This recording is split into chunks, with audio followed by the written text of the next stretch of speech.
Chapter 1753, Madness-inducing benefits. Chapter 1753, Madness-inducing benefits. Cold Wind City, Frostbone Plain. Many adventurer teams grinded the area's level 50 plus undead.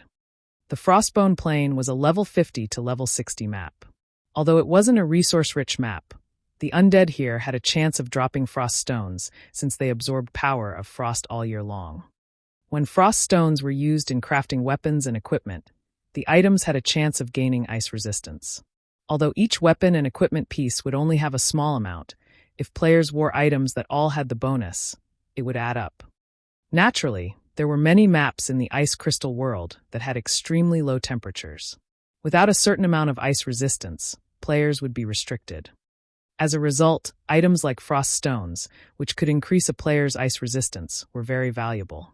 Moreover, since frost stones' drop rate was incredibly low, many guilds only accepted frost stones as currency for the weapons and equipment they produced. Because of this, grinding frost stones had become the best way for independent players to make money and obtain better items. However, the Frostbone Plains undead were not easy to defeat. These undead rarely acted independently, moving in groups of over 100 instead. Even the weakest of these monsters was an elite, while the stronger undead were usually great lords. From time to time, players even encountered patrol squads, usually consisting of 500 to 600 undead, led by Grand Lord-ranked frost generals. Most of the adventurer teams grinding in the Frostbone Plain operated in units of 100. However, many players watched as a 20-man team fought a level 50-plus Frost Undead Patrol squad with relative ease. The 20-man team systematically annihilated the 100-plus undead in the patrol squad. These players had even suppressed the 2 level 55 Highlord-ranked Frost captains. After just 10 minutes, the entire patrol squad had been eliminated, leaving a pile of materials on the ground for the battle's victors. Brute, your combat standard have improved pretty quickly. You can even solo a Frost Captain now. If you hadn't handled one of the Frost Captains, we might have had to flee, a level 51 Shield Warrior said, smiling at the level 52 Guardian Knight beside him. The Guardian Knight wielded a dark blue diamond shield in one hand and a crystalline axe in the other. I recently researched the war between Asura and Hecate and gained some insight from watching Asura's Solitary 9 and Dark Madness. Otherwise, I wouldn't have been able to tank the Frost Captain by myself. The Guardian Knight, named Brute 7, responded excitedly. After this hunt, I should have enough materials to purchase a level 50 secret silver chest piece. Once I have that, I might be able to challenge a level 55 Great Lord. Anticipation illuminated Brute 7's features as he spoke about the level 50 chest piece. He had been grinding frost stones in the Frostbone Plain for a long time now. Once he had the chest piece, their adventurer team might be able to explore more of the map and challenge level 55 Great Lords. In the Ice Crystal world, materials drop rates drastically decreased after monsters hit level 50. Meanwhile, Great Lord rank acted like a dividing line for monsters. Not only would Great Lords drop more rare materials of high quality, but they also had a certain chance of dropping mysterious iron weapons and equipment. If their adventurer team could grind Great Lords, their income would increase significantly. The guilds are being too stingy right now. They're asking for several times more materials for each piece of secret silver equipment. Even now, I've only managed to collect half of the materials needed for a piece of secret silver equipment. It's a pity that our forger's standards are so low. Otherwise, we could craft our own level 50 secret silver equipment, the Shield Warrior said, slightly envious when he heard Brute 7's plan. Although their adventurer team had nurtured its own advanced forgers, their advanced forgers were weaker than those in the various guilds in both techniques and their tools. Their adventurer team's advanced forgers even struggled to craft level 50 mysterious iron equipment, not to mention secret silver rank. Yet, without good equipment, they couldn't challenge stronger monsters and obtain better resources. Only the various guilds' forgers could produce level 50 secret silver equipment, and because of that, these guilds demanded exorbitant prices for the items, leaving adventurer team players no choice but to provide these guilds cheap labor. As Brute 7's team rested and chatted amongst themselves, one of the team's members abruptly shouted in the team chat. "Guys, look at the forums. Asura just announced that it has officially established the Adventurer Alliance, stating that anyone who wants to join can apply at Asura's residence." TCH. So what? Although the Adventurer Alliance's members get to enjoy some of Asura's benefits, Asura is only an adventurer team. It can't compare to a guild. Who would possibly join the Adventurer Alliance now that the various guilds have singled Asura out? That's right. Since the guilds are the sole suppliers of level 50 secret silver weapons and equipment, only players who don't want to upgrade their items would consider joining the Adventurer Alliance. It really makes you wonder what Asura's upper echelons are thinking. They are actually trying to compete with the guilds for Cold Wind City. Isn't that just suicidal? None of the team's members showed any interest in joining the recently established Adventurer Alliance. They all thought that Asura's commander, Sherfong, was a fool. Despite his adventurer team's bright future, he had decided to ruin his players' prospects by competing for Cold Wind City. After these players chatted for some time, they discovered that the Asura Adventurer team had posted a new announcement. Adventurer Alliance's benefit list. What? They're trying to lure people to join by posting their benefits? What is Asura playing at? Even if Asura offers good benefits, how could it possibly contend with the various guilds, which can produce level 50 secret silver equipment? But as these players clicked on the new post, preparing to laugh at Asura's foolishness, they were dumbfounded by what they saw. What's going on? Am I seeing things? Crap! This is amazing. Not even large guilds can offer this. Is Asura really an adventurer team? Everyone's eyes glowed as they read the benefit list the Adventurer Alliance offered. Even just looking at the offered benefits excited them greatly. The list contained a total of 3 benefits, the first of which regarded the purchase of weapons and equipment. The second involved the purchase of combat techniques. The third consisted of the rare materials and tools available for purchase. Meanwhile, players would only be able to buy these items with the Adventurer Alliance's internal points. These 3 benefits were incredibly tempting, especially when players read the list of weapons and equipment Asura had to offer. If Asura had only offered level 50 mysterious iron weapons and equipment, they might have viewed the adventurer team in a better light, nothing more. If the list included level 50 secret silver equipment, these players would assume that Asura planned to duke it out with the various guilds, and they'd consider the adventurer team a little more mad than they had expected. But there were level 50 fine gold weapons and equipment on that list.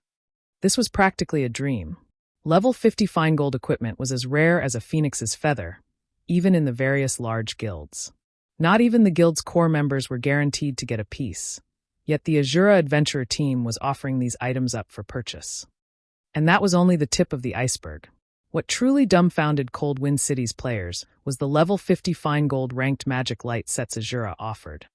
Not even Hecate, Cold Wind City's current number 1 guild, likely had such equipment on hand. Yet not only did Asura have these items, but the adventurer team was offering them to other players for exchange. Chapter 1754, Nightmares Beginning. Chapter 1754, Nightmares Beginning. Shortly after the Adventurer Alliance's exchange benefits were published on the official forums, news of the post spread throughout Cold Wind City like the plague. Even the members of the various guilds of Cold Wind City turned green with envy when they read its contents. Level 50 fine gold set equipment. To the current guilds of Cold Wind City, such equipment only appeared in their dreams. Asura is too ruthless. The adventurer team actually pulled out such a card to lure in independent players. How did Asura get its hands on this magic light set? Crap! If I had this magic light set, I could easily solo tank a level 55 Grand Lord. It's no wonder Asura's top few experts possess such powerful attributes. It turns out that they're wearing this magic light set. The upper echelons of Cold Wind City's various guilds fell silent when they saw the benefits Asura was offering. Just the weapons and equipment Asura put up for exchange were far superior to what their guilds had.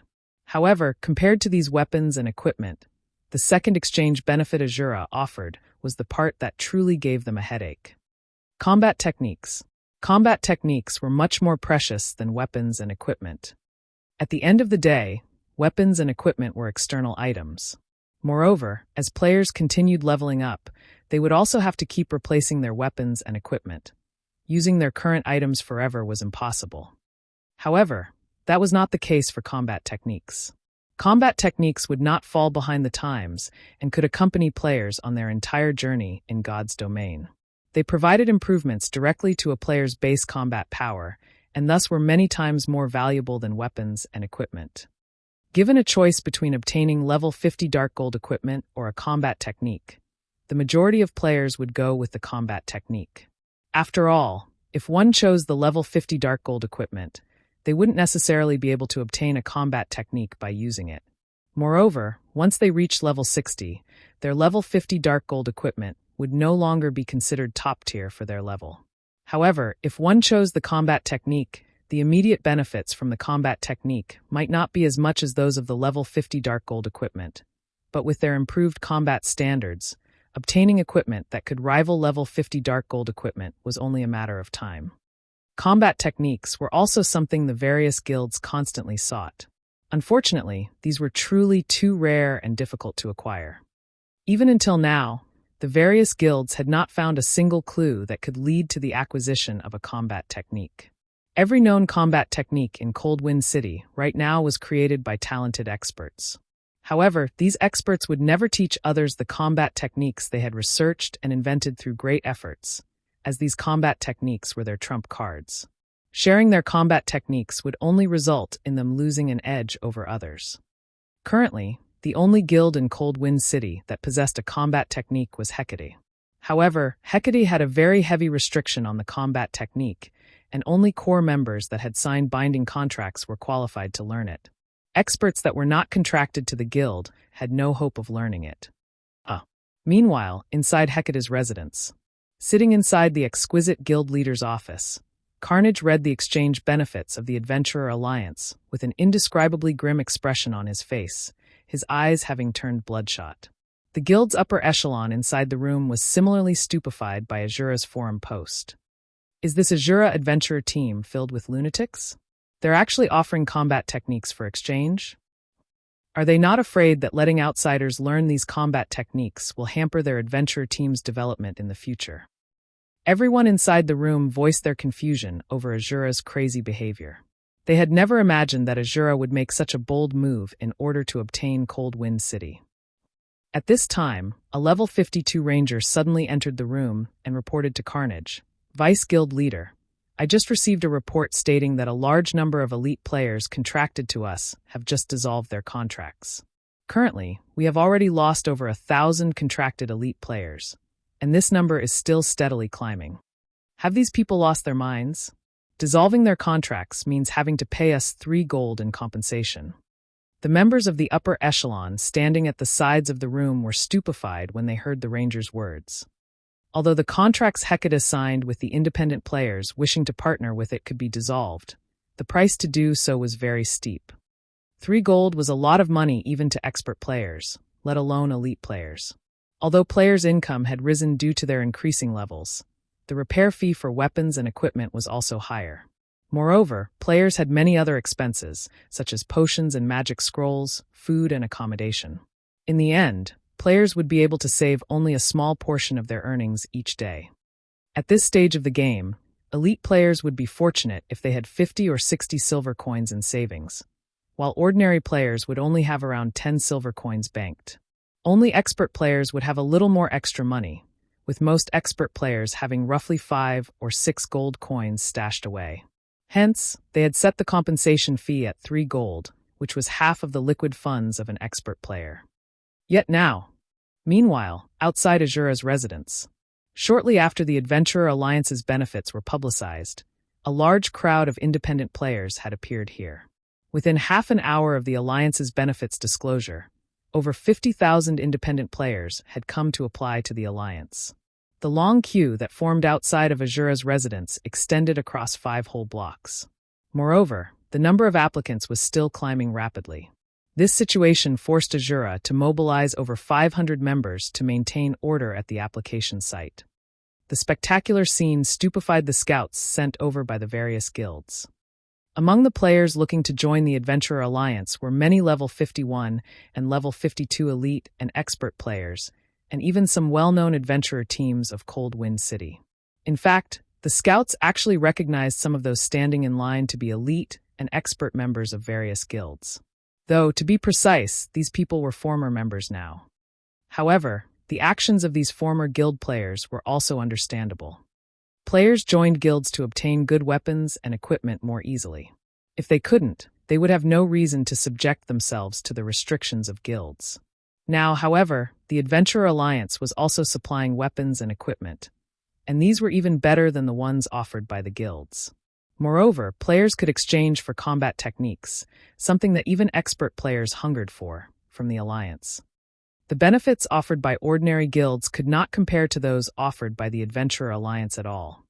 Hence, it was only natural that plenty of elite and expert players were trying to join the Alliance. Commander, this move of yours is simply too vicious. I just received a report stating that some of the smaller guilds in Cold Wind City lost a significant portion of their expert and elite members shortly after we announced the Adventurer Alliance's benefits. It won't be long before these guilds are forced to disband.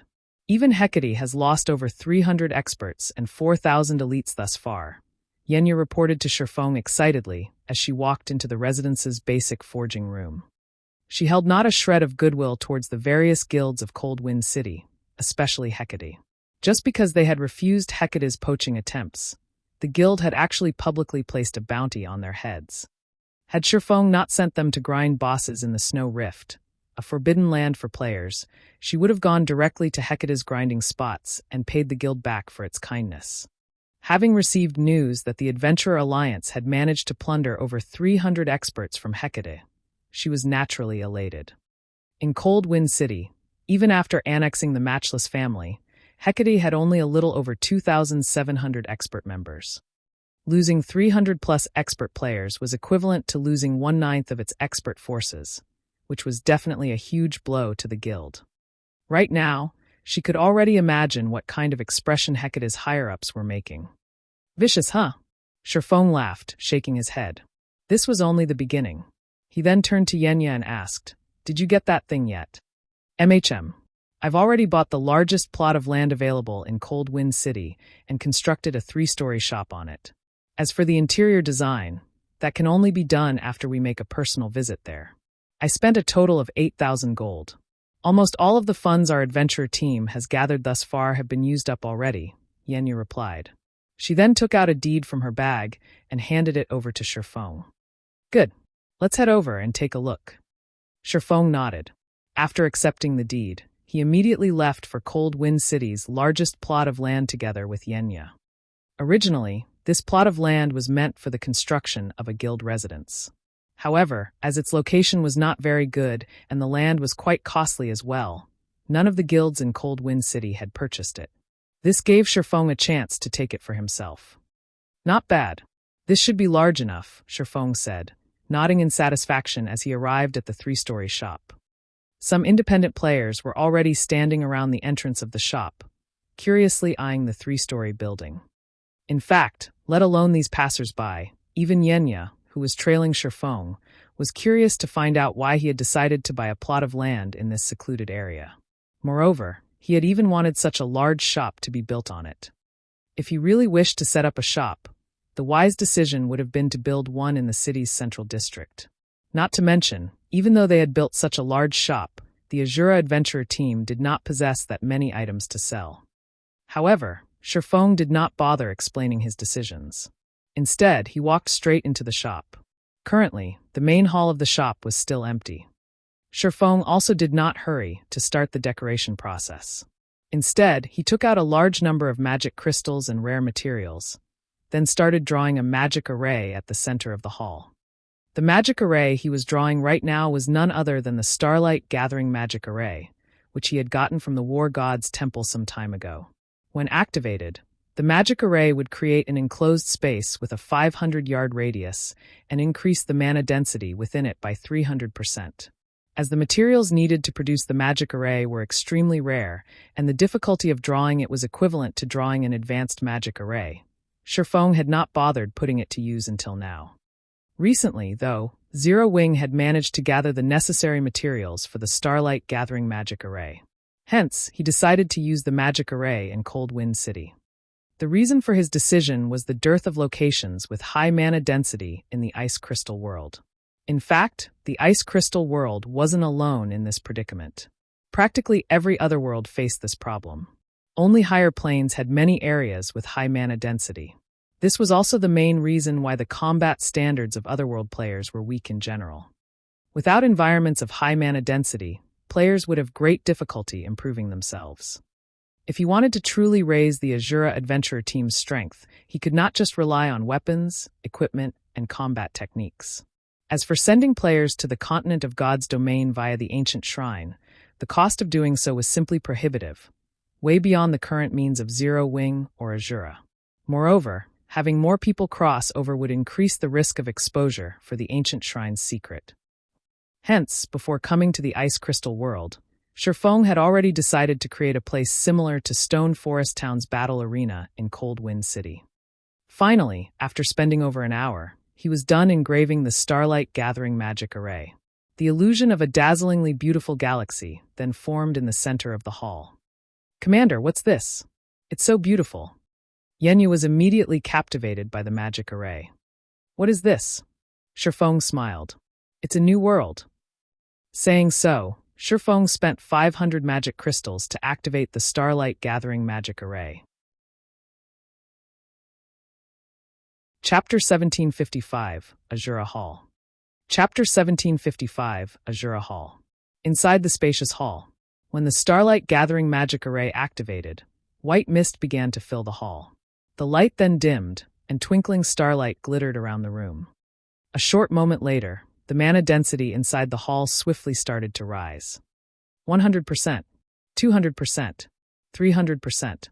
The ice crystal world's ambient mana density was already higher than that in God's domain, and now, after this 300% increase, the shop's mana was even denser than the mana in Zero Wing City.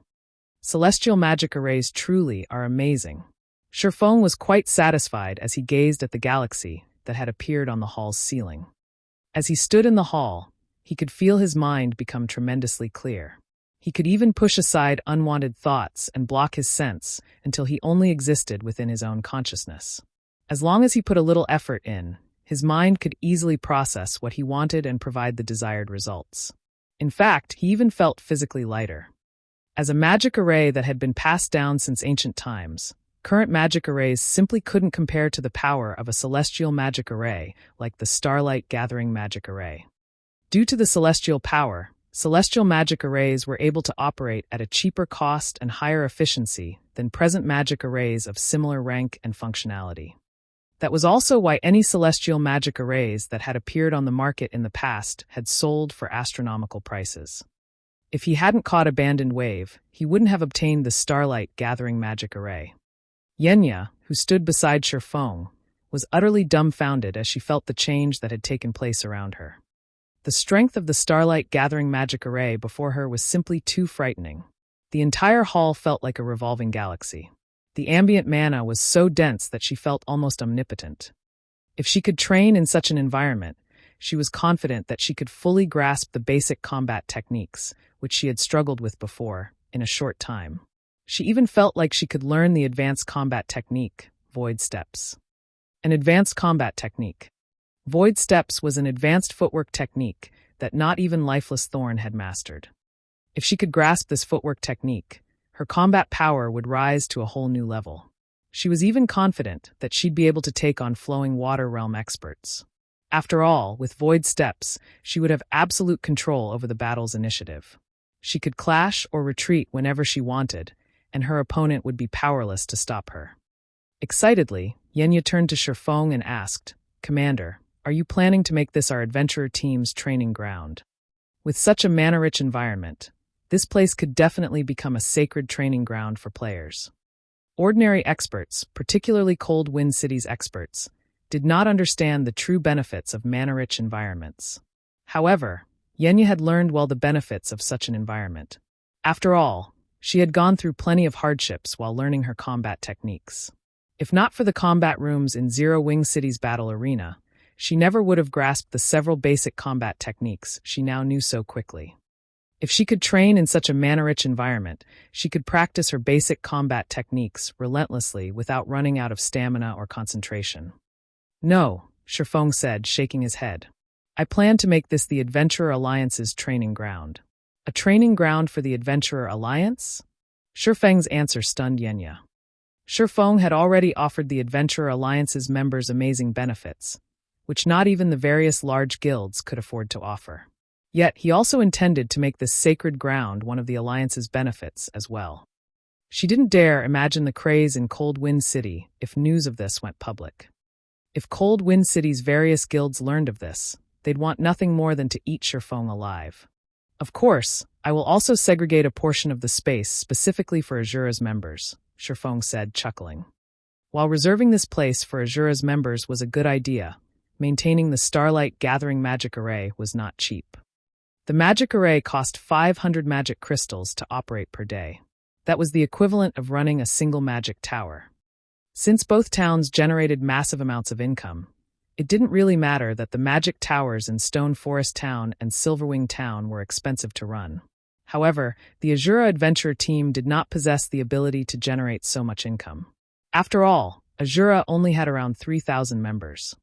It might be fine if the Starlight Gathering Magic Array's operation required coins, as earning coins was relatively easy for an adventurer team of Asura's caliber. But it was a different story for magic crystals. Furthermore, magic crystals were rarer in the ice crystal world than in the continent of God's domain. If Shifeng wanted to maintain the Starlight Gathering Magic Array, he needed a huge source of magic crystal income. Currently, Cold Wind City had over 2 million players, the majority of which were independent players. Shifeng wouldn't have to worry about a lack of interest in the new training ground with such high mana density. As long as he charged a small fee for using the training ground, he could easily maintain the Starlight Gathering Magic Array's operation. Moreover, by making the Starlight Gathering Magic Array available to the Adventurer Alliance, not only could he earn back the Magic Array's operation cost, but he could also attract more players to join the Alliance, killing 2 birds with 1 stone. Following which, Shifeng began to modify the shop's interior. All 3 of the shop's floors would become training grounds. He also set aside some room on the first floor to establish a restaurant and bar for players to rest. Using the remaining space, he constructed a total of 270 training rooms, 50 of which would be reserved for the Asura Adventurer team. However, although there were 220 training rooms left for the Adventurer Alliance's members, considering how many members the Alliance had, Shifeng ensured that each Alliance member could only rent a training room for 1 hour per day if they paid with coins or Adventurer Alliance points. If players paid their rent with magic crystals, they would be allowed to rent up to 2 hours a day. This way, Shifeng wouldn't have to worry about not earning enough magic crystals. This would also help reduce some of the points Alliance members accumulated. Whether players wanted to purchase the Adventurer Alliance's weapons, equipment, or combat techniques, they all required a large number of points. In other words, none of the Adventurer Alliance's services were cheap. If that were the case, it would only be a matter of time before the Adventurer Alliance collapsed in on itself. With the training ground absorbing some of the points the Alliance members accumulated normally, the Alliance's points would be more valuable and meaningful. After Shifeng finished arranging the training ground's layout, he made a trip to the Adventurers Association and hired 5 advanced NPCs and 100 basic NPCs to manage the training ground. This way, his players wouldn't have to waste their time with managing the building. Naturally, he set the training room's rent higher than the fee for Zero Wing City's battle arena. He decided on 5 silver coins worth of points per hour. This might be costly to ordinary players, but to elite players, who normally had 50 to 60 silver coins in their pockets, it was affordable. Besides, they could only rent the training rooms for 1 hour per day with points. If they paid in magic crystals, they'd only have to spend 10 silver coins per day. For expert players, this expenditure was pocket change.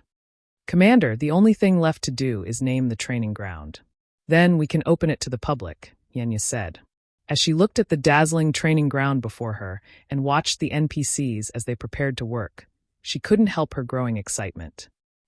A name. After giving the matter some thought, Shifeng said, "Let's call it Asura Hall, then." His main goal in establishing this training ground was to strengthen the Asura Adventurer team. Now that that was done, he had to put Asura's name on it, letting everyone know about the Asura Adventurer team. Once Shifeng had stated his desired name for the establishment, the NPC managers engraved the name on a plaque on the building's entrance. The massive, golden engravings quickly caught the attention of the players passing by. Players could even see the words Asura Hall from a good distance away. Asura Hall. What's this place? It should be related to the Asura Adventurer team. It seems to be open already. Let's go in and have a look. After the Asura Hall opened, the passers-by curiously entered the building. They had seen all kinds of shops before, but this was the first time they had seen one with such an ambiguous name. Furthermore, the shop seemed to be related to the Asura Adventurer team.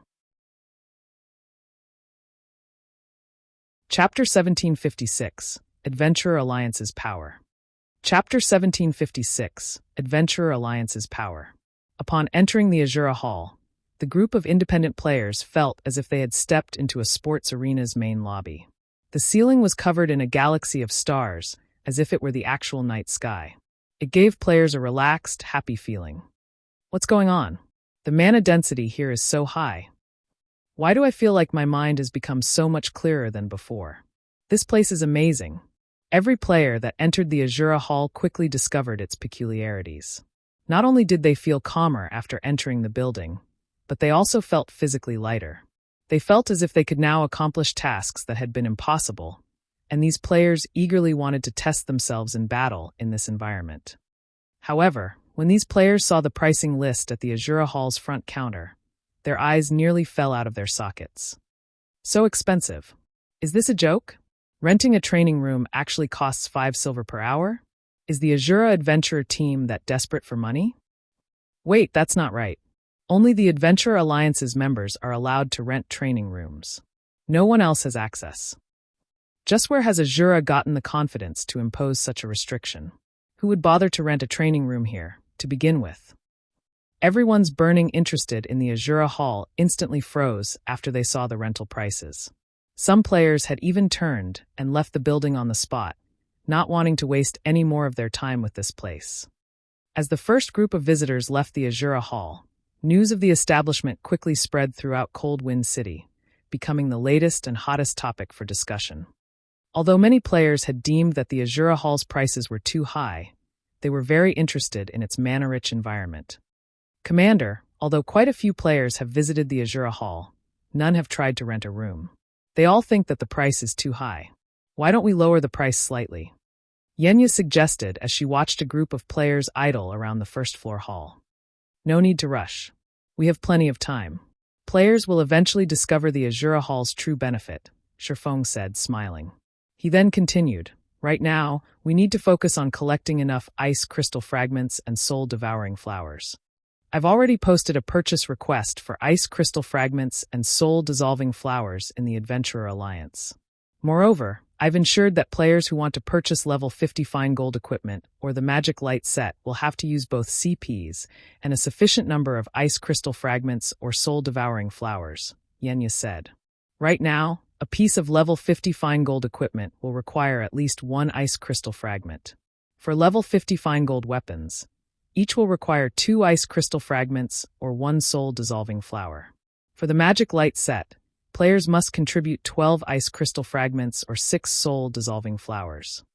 While you were designing the internal layout of the Asura Hall, we acquired 9 ice crystal fragments and 1 soul-dissolving flower through the Adventurer Alliance.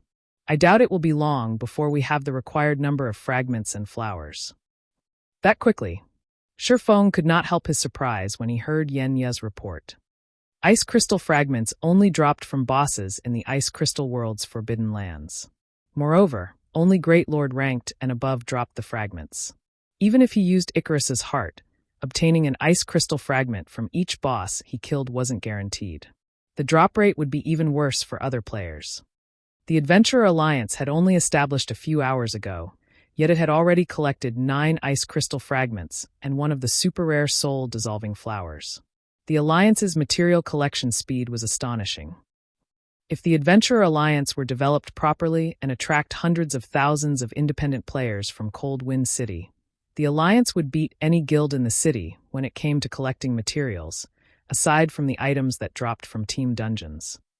As for guilds that tried to acquire the Adventurer Alliance's top-tier weapons and equipment or combat techniques by disguising their members as independent players, Shifeng did not particularly mind. Rather, he welcomed it. After all, the extraordinary items the Alliance offered required other items of considerable value, such as the ice crystal fragment and soul-dissolving flower, in trade. At this moment, Shifeng finally understood just how frightening the Adventurer Alliance in his previous life had actually been. It was no wonder why the Alliance had become one of God's domain's apex powers. Resources were everything in God's domain. With abundant resources, one could even pump out batch after batch of expert players. If one was fortunate enough, they could even nurture peak or apex experts. Although our resource collection speed is very fast right now, as more independent players join the Adventurer Alliance, our stock of weapons and equipment in the Alliance's inventory will begin to dwindle. If we don't replenish the items soon, aside from the valuable items that require ice crystal fragments or soul-dissolving flowers, everything will be gone, Yenya said with a bitter smile. The Adventurer Alliance indeed possessed a frightening resource collection ability. However, the cost of maintaining this ability was also frightening. At this point, the weapons and equipment they had gained from killing Hecate's members before had already been purchased with rare materials. These materials flooded the Adventurer Alliance's warehouse, and nobody had any intentions of purchasing the items. The Adventurer Alliance earned its income of coins and resources by buying and selling items, earning the price difference. For example, it would purchase a particular rare material using 9 CPs and selling them for 10 CPs, making a profit of 1 CP between trades. However, the problem now was that nobody in Cold Wind City wanted these rare materials.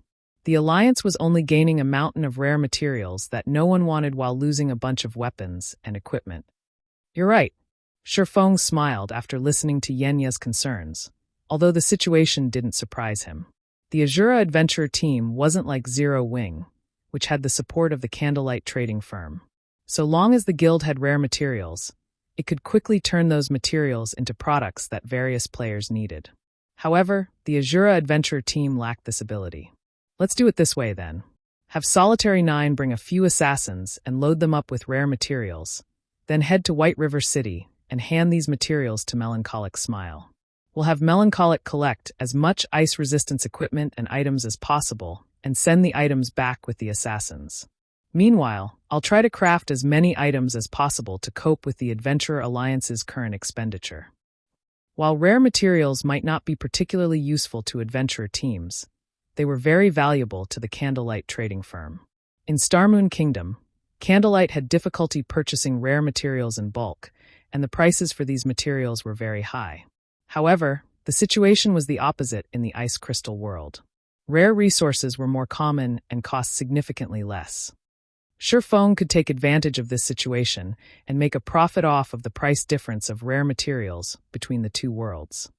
The only problem was the amount of time and magic crystals required to transport the materials to the continent of God's domain. But compared to the potential profits, the cost was practically negligible. Hearing Shifeng's plan, Yenya's eyes glowed with realization. Equipment and tools that could increase one's ice resistance were worth a fortune in the ice crystal world.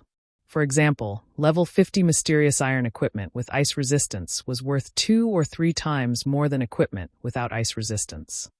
If it were possible to convert these rare materials into equipment and tools that increased ice resistance, the Adventurer Alliance would attract plenty of independent players, even if it ran out of magic light sets and level 50 fine gold equipment.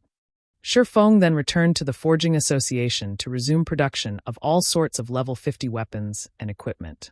This time, though, he only crafted secret silver equipment. He left the level 50 mysterious iron equipment to the lifestyle players Asura nurtured internally. Meanwhile, Yenya contacted Solitary 9 and had him gather 9 assassins. After filling their bags with rare materials, Solitary 9 and the assassins disguised themselves and made their way to the ancient shrine before heading to White River City's candlelight trading firm. Time passed quickly. After working for around half a day, Shifeng had made 50-plus pieces of level 50 secret silver equipment with the rare materials the Adventurer Alliance had acquired. During this time, his forging proficiency continuously increased. He also gained a lot of EXP. Now, he was at 41% of level 66. His leveling speed via forging was no slower than expert players' leveling speed. While Shifeng was in the midst of forging a piece of plate armor, Yenya sent him a message. The content was very simple. All 100 ice crystal fragments have been collected. The collection's done? Shifeng smiled as he read the message. It's about time that I pay the Countess a visit, then. Chapter 1757, Astronomical Wealth. Chapter 1757, Astronomical Wealth. Black Dragon Empire, Lakeheart City. As soon as Shifeng walked out of the teleportation hall, he was greeted by the sight of a crowded street. The liveliness of the city was not the slightest bit inferior to White River cities. In fact, it might even be livelier. Meanwhile, shortly after he exited the teleportation hall, players' shouts entered his ears. Seeking a powerful team to enter the underground maze's inner area. I'm a level 51 shield warrior with over 30,000 defense, 34% block rate, and combat standard at the late stage of the Trial Tower's 5th floor. Underground maze team looking for level 50 plus powerful MTs and DPS. 32 waiting on 18. Noobs not welcomed. Purchasing Ice Jade for 30 silver each. Buying as many as you have. At this moment, both sides of the street Shifeng was on were teaming with players either hawking their wares or forming teams.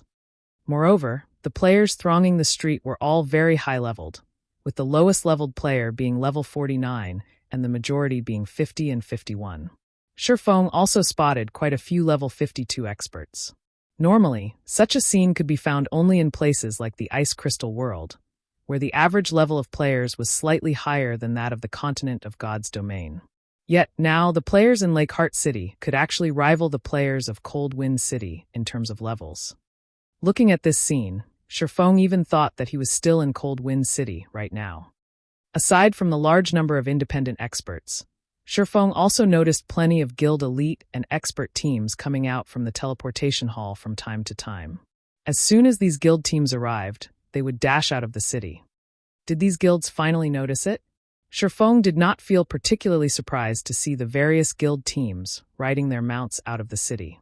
Rather, this situation was within his expectations. Back then, the reason why he had chosen to set up Zero Wings Branch Guild in the Black Dragon Empire's Lakeheart City was the resources in the vicinity.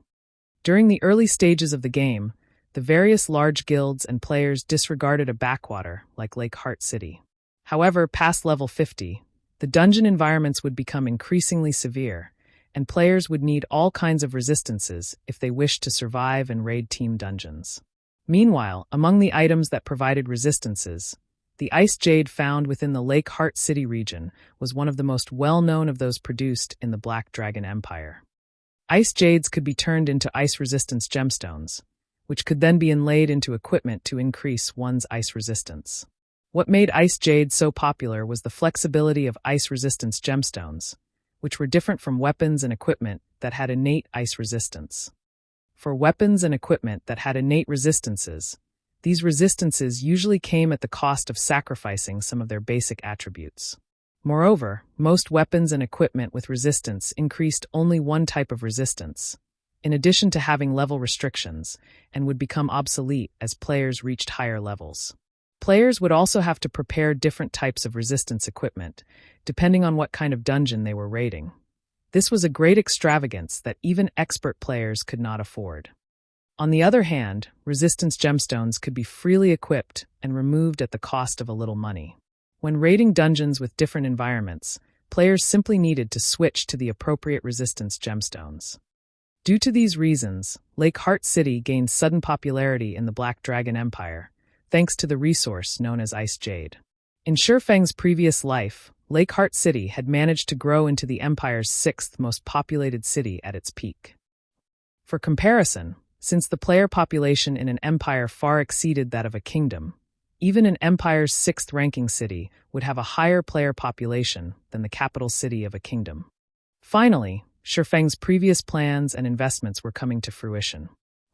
With the increased number of players attracted to Lakeheart City, Zero Wings Branch Guild would undoubtedly be able to recruit plenty of elite and expert players. Soon, it would be able to truly contend against the first-rate guilds of the Black Dragon Empire. After Sherfong was done observing the situation of Lake Heart City, he rode an advanced horse carriage to Countess Katie Green's mansion. Having nothing better to do while seated inside the carriage, Sherfong contacted Gentle Snow. Back when he sent Gentle Snow to develop in Lake Heart City, he had her continuously collect ice jades. Now, the perfect time to let the ice jades display their true value had come. "Guild leader, you're done with your quest already?" Gentle Snow asked, feeling slightly surprised to receive a call from Sherfong. Before he had left, he had informed Zero Wing's core upper echelon that he was going to do a quest and would be incommunicado for a short period. He had also instructed them to handle the guild's affairs at their discretion and to contact him only for extremely important matters. "My quest is still ongoing. It'll most likely take a while longer to complete it," Sherfong replied, shaking his head. Collecting soul-dissolving flowers was easier said than done. It had been over half a day since he established the Adventurer Alliance, yet the Alliance had managed to collect only 5 soul-dissolving flowers thus far. It would be quite some time before he would have all 20 soul-dissolving flowers he needed. "Do you have some business with me, then?" Gentle Snow asked. How is the collection of Ice Jade coming along?" Sherfong said, nodding. "Ice Jade." When Gentle Snow heard Sherfang's question, her lips curled into a contented smile. She then raised 4 of her jade-white fingers to the screen. 40,000? That's quite a lot. Sherfong was slightly surprised. Although Lake Heart City produced Ice Jade, it was not available in large quantities. Back when Ice Jade became very popular, even super guilds had needed to invest a lot of time and effort to collect as many as 40,000 Ice Jades. Meanwhile, 40,000 Ice Jades were enough to fully equip several thousand players with ice resistance gemstones. "Guild leader, you guessed wrong this time," Gentle Snow said, smiling as she shook her head. "Thus far, we've collected 400,000 Ice Jades already. Roughly 60% of the Ice Jades available in Lake Heart City right now is in our hands." 400,000? Sherfong could not help but be stunned. Although he had asked Gentle Snow to collect Ice Jades, he had never imagined she could collect so many. 400,000 Ice Jades. If converted to coins right now, they would be worth 120,000 gold. Meanwhile, this price was only the beginning. In the future, it could easily reach 40+ silver per piece. Moreover, before Ice Jades became popular, they sold for only 4 or 5 silver coins each. If the price grew to 34 or 35 silver, then they could make a net profit of 30 silver per piece. If they sold all 400,000 of their stockpiled Ice Jades at that time, their net profit would be 120,000 gold. With that kind of money, they could complete all the development and fortification works of Silverwing Town in one go. There would be no need to rely on the income of Zero Wing City and the candlelight trading firm to gradually furnish the town. Good. Have some people transfer these Ice Jades to the warehouse of Lake Heart City's candlelight trading firm immediately. "I'll go collect them afterward," Sherfong said. "Right, make sure to keep this matter a secret." While Ice Jade was indeed very important to the various large guilds, so much so that they would be willing to purchase it at a high price, its value in the ice crystal world would be even higher. After all, players were already snatching up even weapons and equipment with innate ice resistance like crazy. One could easily imagine how popular Ice Jades would be there. "Guild leader, rest assured, back when we collected these Ice Jades, I had specifically sent my closest aides to handle the purchases. Only a few people in the entire guild know about our stockpile." Although Gentle Snow was curious about what Sherfong intended to do with so many Ice Jades, she simply nodded her head and had some of her trusted aides deliver the Ice Jades to the candlelight trading firm's warehouse. By the time Sherfong was done conversing with Gentle Snow, he had also arrived before Countess Katie Green's mansion. Chapter 1758, Treasure Acquired. Chapter 1758, Treasure Acquired. As he arrived before the Countess's mansion and disembarked from the advanced horse carriage, Sherfong noticed several cloaked players enter the mansion under the steward Milton's lead. When these cloaked players entered the mansion, they watched their surroundings constantly, as if they were afraid of being followed. When these players noticed Sherfong, they became alert, their expressions turning somber. "Someone's already discovered this place?" Seeing the party's wariness, Sherfong had a general idea of what they were thinking. Countess Katie Green's exchange services were a secret. Moreover, every item she offered was a treasure to players. If they could monopolize these treasures, they could profit massively. However, if others discovered this secret, it would increase their competition and reduce their profits. Moreover, the more people that knew about the Countess, the harder it would be to keep the secret. Naturally, these 6 players understood this. When the Countess's secret had become public in the past, the various large guilds had contested for her services, and the competition had become so intense that battles had been waged on the street outside of the Countess's mansion. In the end, though, the Dragon Phoenix Pavilion had monopolized the Countess and garrisoned players at the mansion's entrance long-term, preventing outsiders from entering.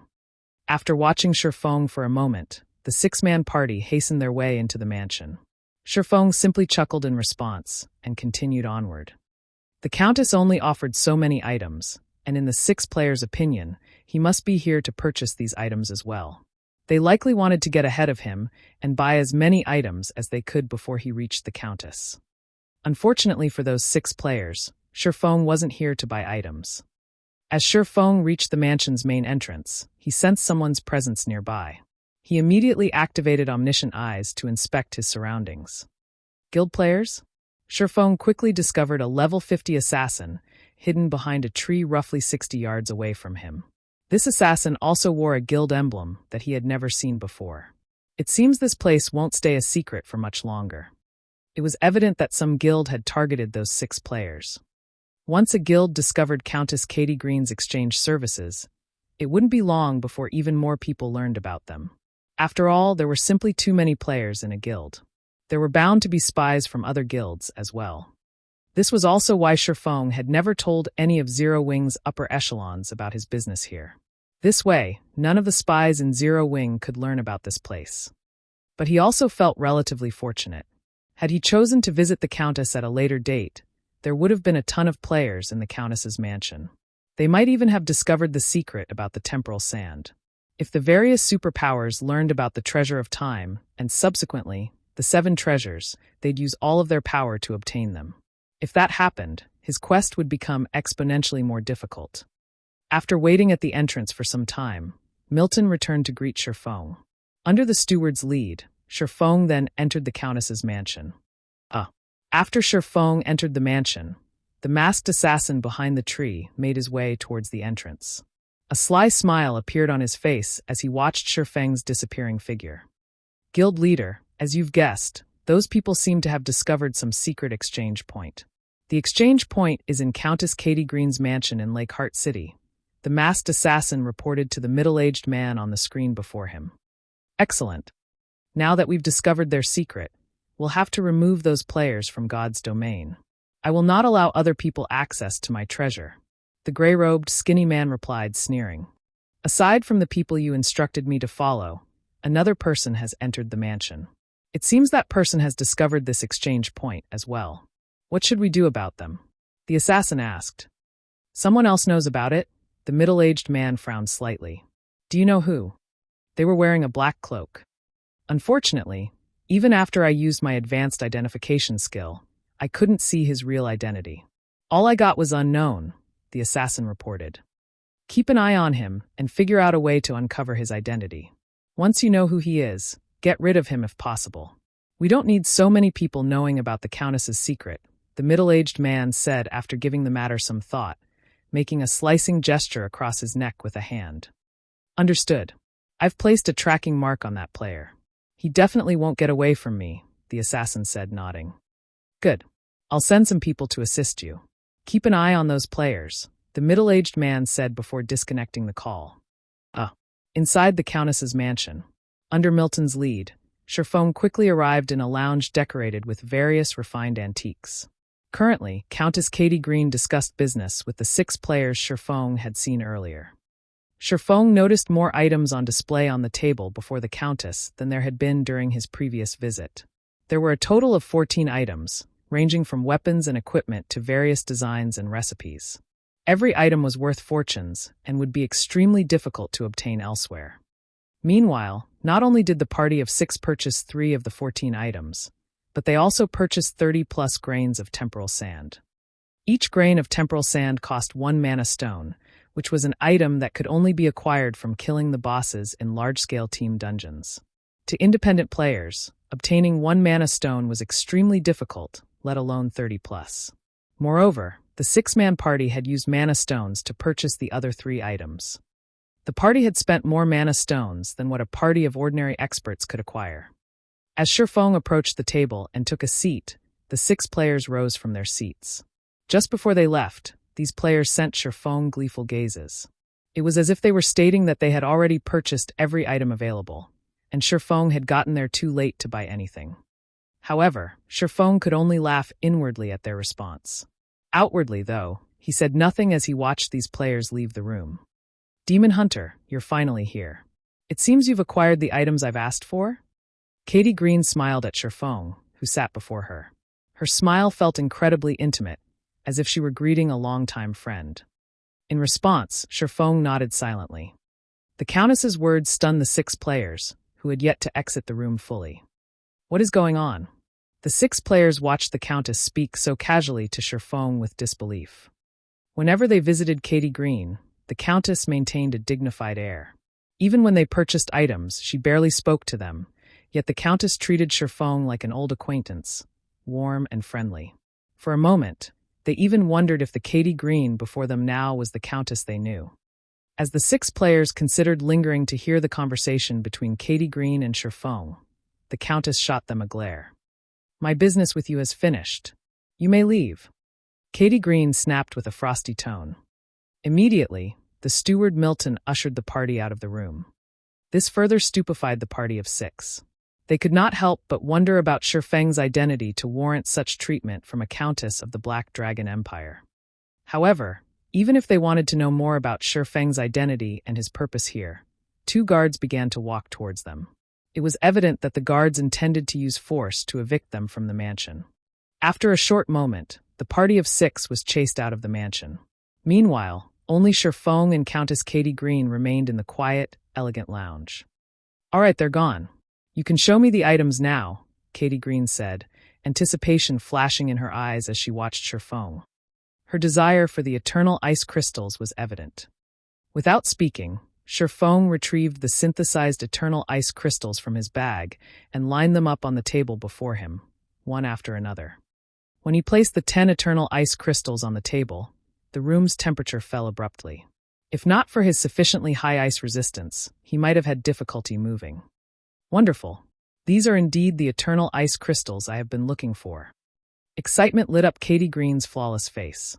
Immediately, she stored the eternal ice crystals away before retrieving a dark gray pearl bracelet from the void, tossing it to Shifeng. The instant Shifeng received the bracelet, a series of system announcements bombarded his ears, stunning him. Chapter 1759, Empire's Highlord.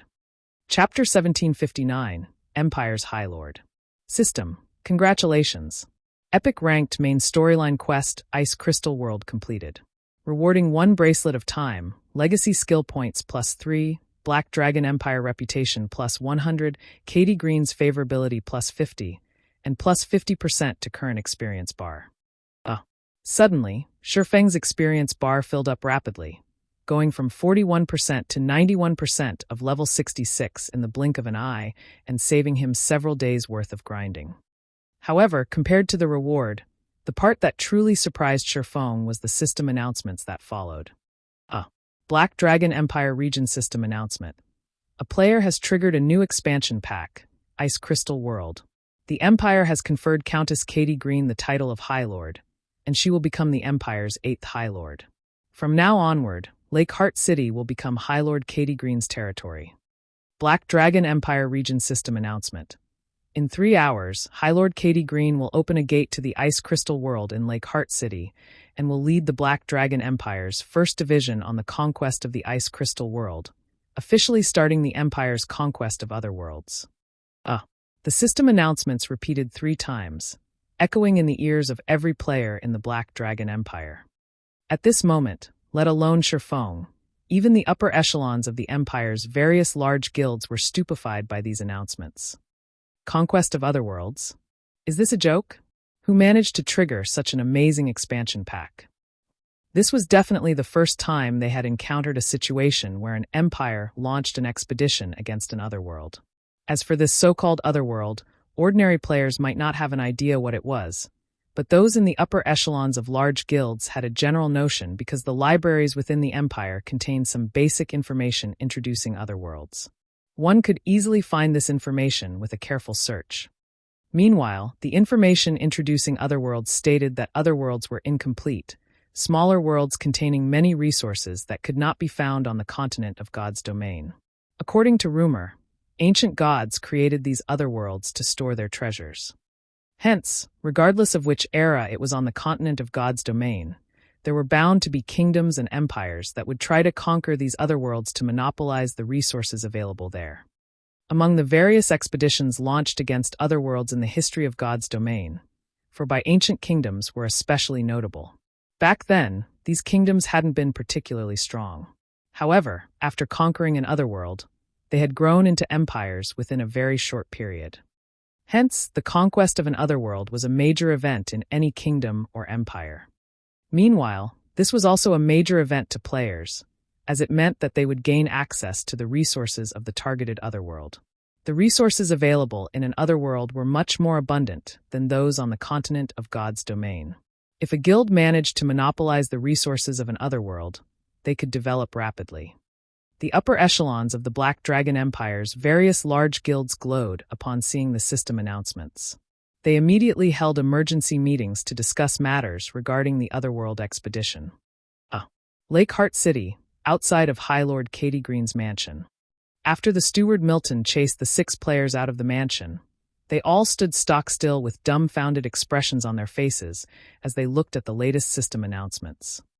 Boss, isn't the NPC we just traded with called Katie Green? Why did she suddenly become one of the Empire's Highlords?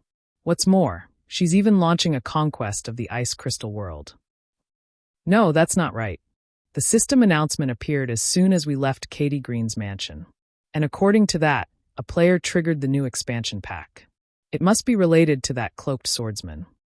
Indeed, based on the Countess's behavior when she was dealing with that swordsman, there must be some kind of secret between them. Boss, what should we do now? Our luck is really good. Since that person triggered the new expansion pack, he should have plenty of information about the expansion pack itself. We'll wait here for him. If we can get some information on the expansion pack from that guy, we'll have a head start over everyone else. Right.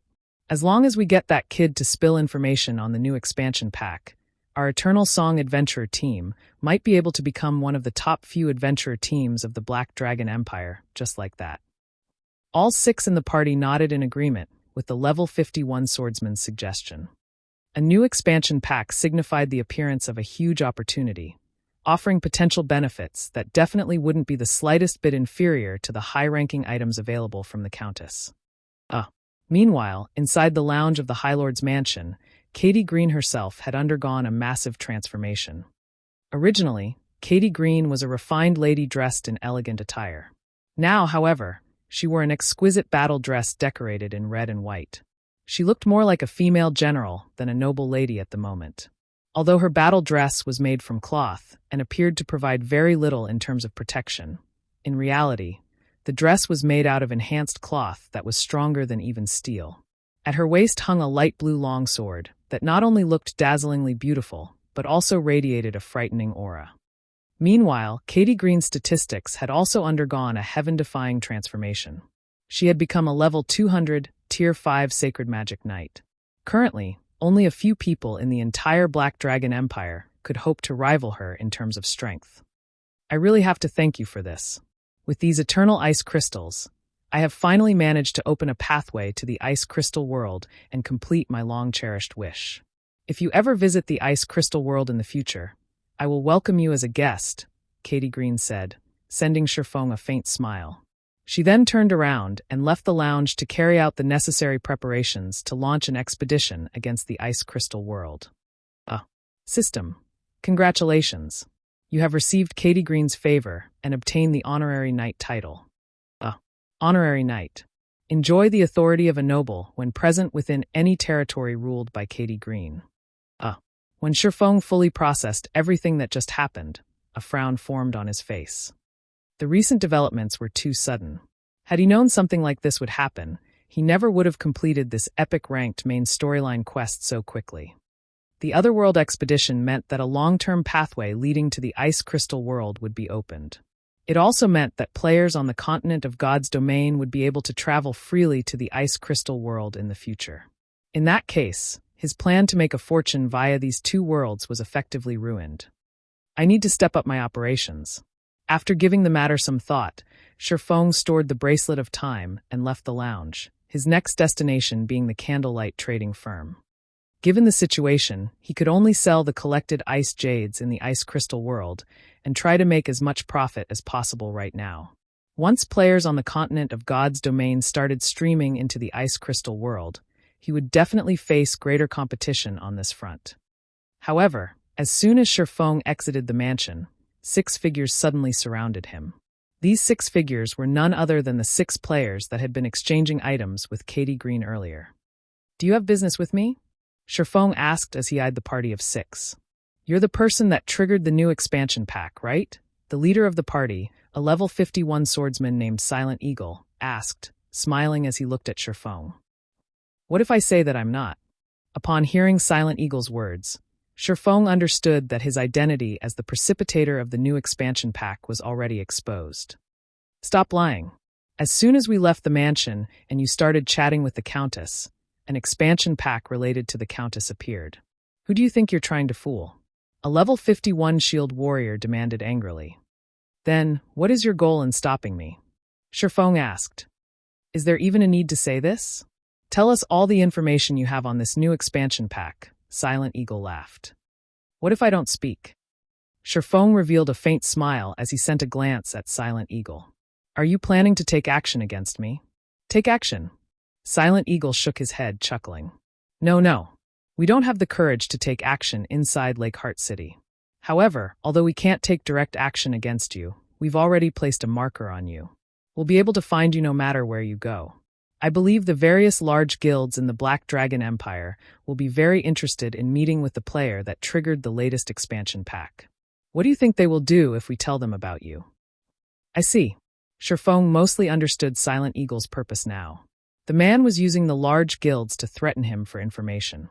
The various large guilds had branches all over the Black Dragon Empire. As long as his location got exposed, these guilds would definitely hunt him down relentlessly. "If you don't wish to get hunted by the various large guilds, you'd best tell us all the information you have regarding the latest expansion pack. This will be beneficial to both you and me," Silent Eagle said, chuckling. "Is that so?" Taking a deep breath, Shifeng eyed Silent Eagle's party of 6 and then said, "However, I feel that I have an even better option in mind." "What is it?" Silent Eagle asked curiously. "For example, I will bury all 6 of you here." Saying so, Shifeng suddenly unsheathed Killing Ray and released 4 arcs of lightning ahead of him, menacing Silent Eagle's party. "This is Lakeheart City. You dare?" Silent Eagle stared in disbelief at the approaching lightning arcs. However, before Silent Eagle's party could say anything else, the 4 lightning arcs devoured them, transforming them into ash with a bunch of items in their place.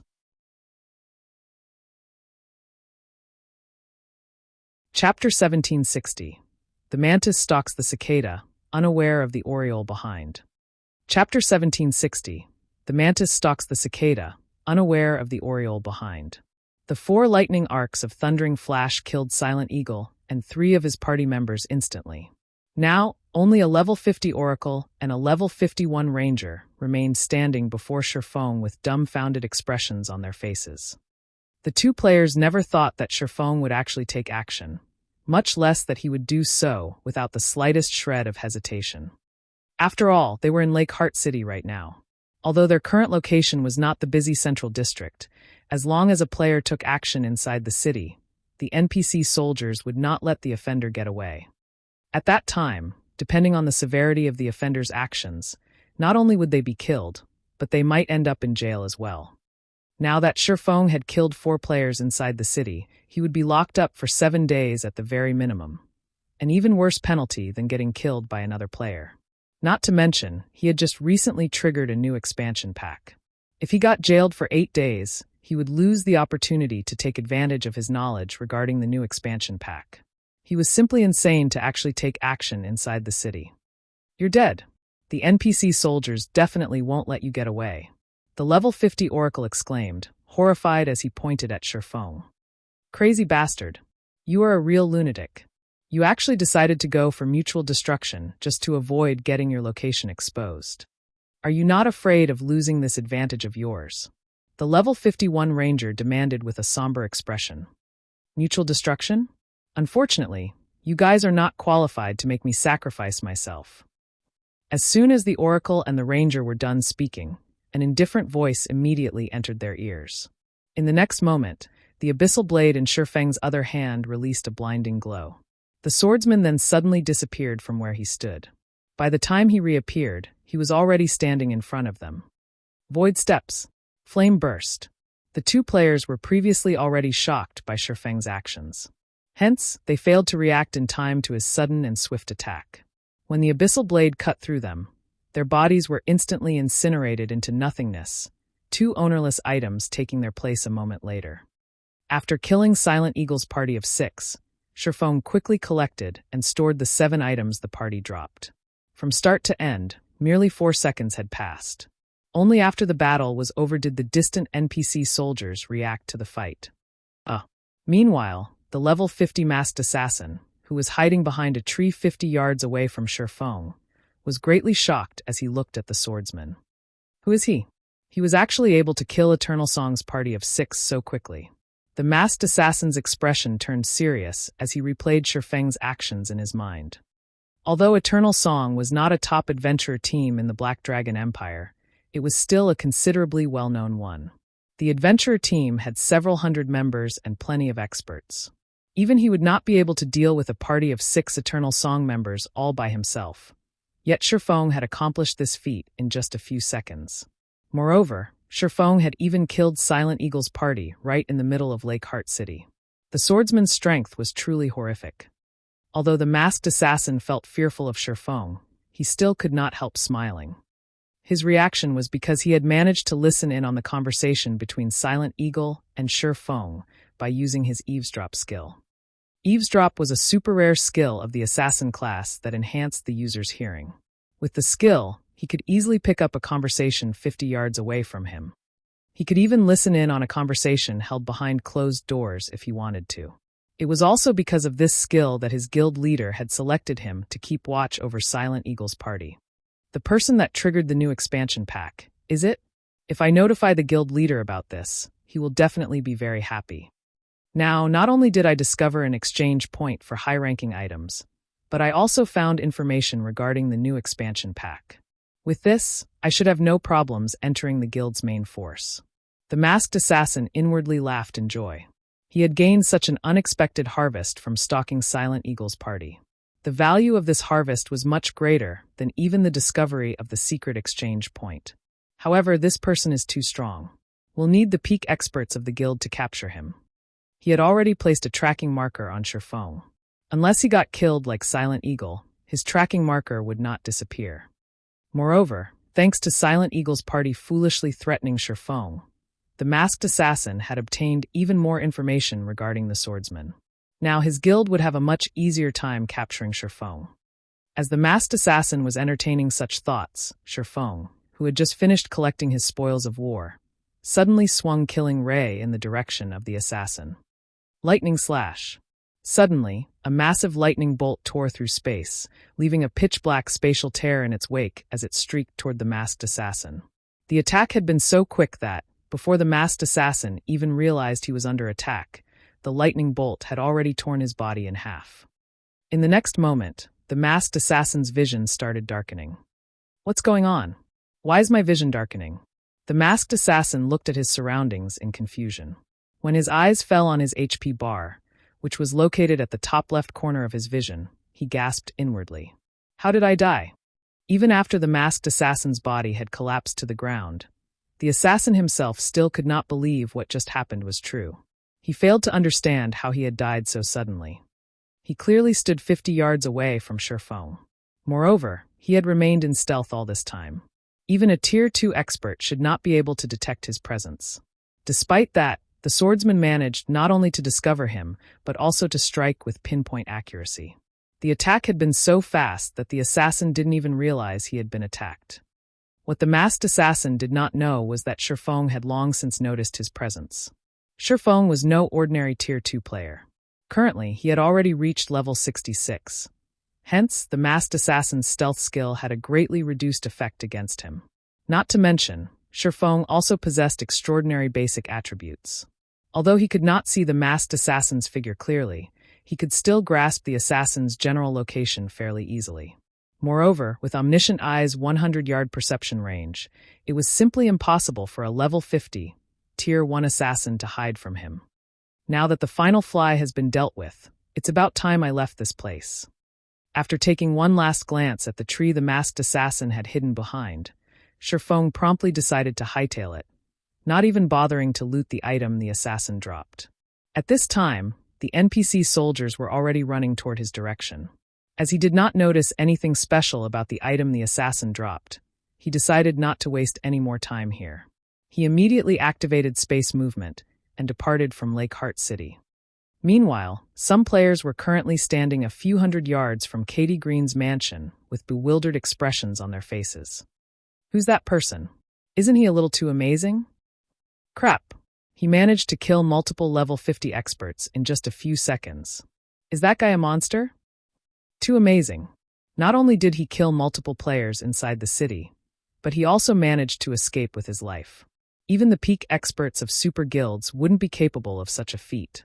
These players had witnessed the process of Shifeng slaying Silent Eagle's party and the masked assassin from start to end. Very quickly, they spread the footage they recorded around the Black Dragon Empire's official forums. An amazing individual appears in Lake Heart City, slays several experts in the city, and leaves safely. When news of this battle spread, a huge commotion arose in Lake Heart City. The players of the city had never thought that anyone could achieve such a feat at the same time. This situation also brought home to players that NPC cities were not as safe as they took them to be. Meanwhile, by this time, Shifeng, the perpetrator of this incident, had already changed to another appearance using the demon mask and re-entered Lake Heart City. He then nonchalantly hailed an advanced horse carriage and rode it to the Candlelight trading firm. With nothing better to do, he started inspecting the loot from Silent Eagle's party.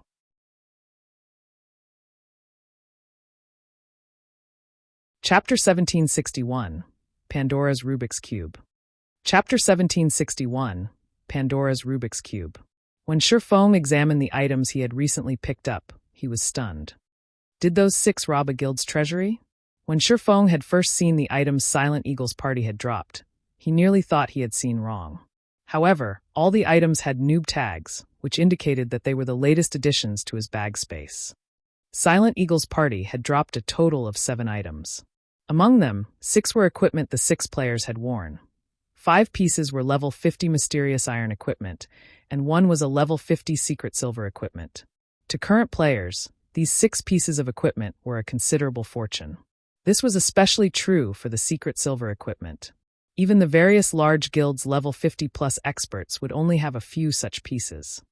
However, compared to the last item he had picked up, the 6 pieces of equipment were inconsequential. This was because this last item was actually an epic-ranked tool called the Pandora's Rubik's Cube. This had been a well-known and highly sought-after item by the various large guilds in Shifeng's previous life. However, there was an extremely small number of these tools in the game, and even first-rate guilds had struggled to acquire one. The various large guilds had sought this epic tool due to the Pandora's Rubik's Cube's ability to strengthen equipment. Pandora's Rubik's Cube, epic rank item. An item cursed by the gods. Those who abuse Pandora's Rubik's Cube will face a cruel reality. Skill 1 dash. Magic Refinement.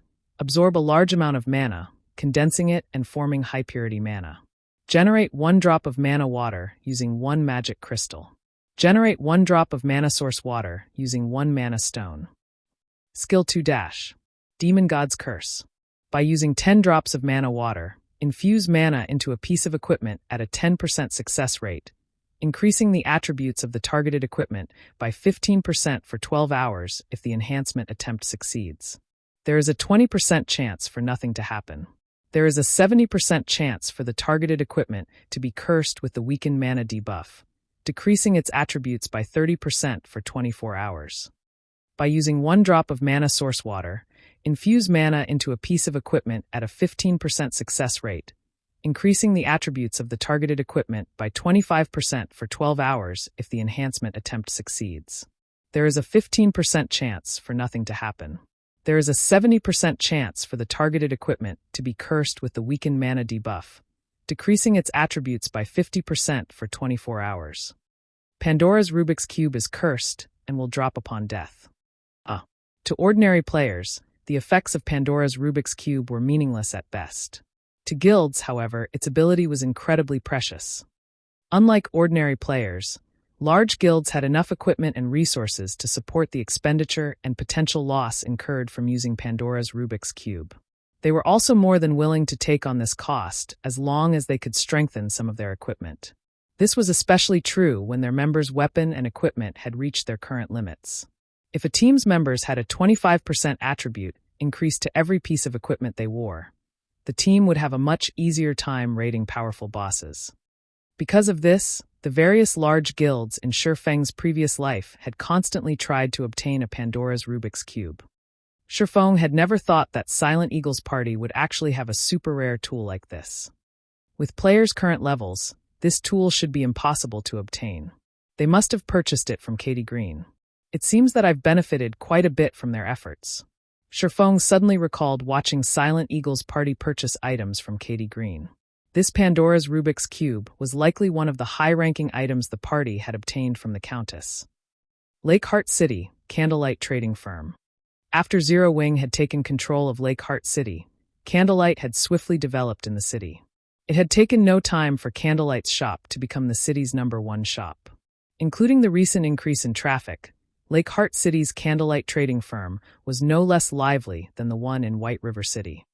Moreover, in terms of quality, Lakeheart City's players were superior to White River City's players. Meanwhile, after the recent announcement regarding the new expansion pack, the number of players that visited the trading firm had reached an all-time high. As soon as Shifeng left his carriage, he noticed a significant rise in traffic on the street.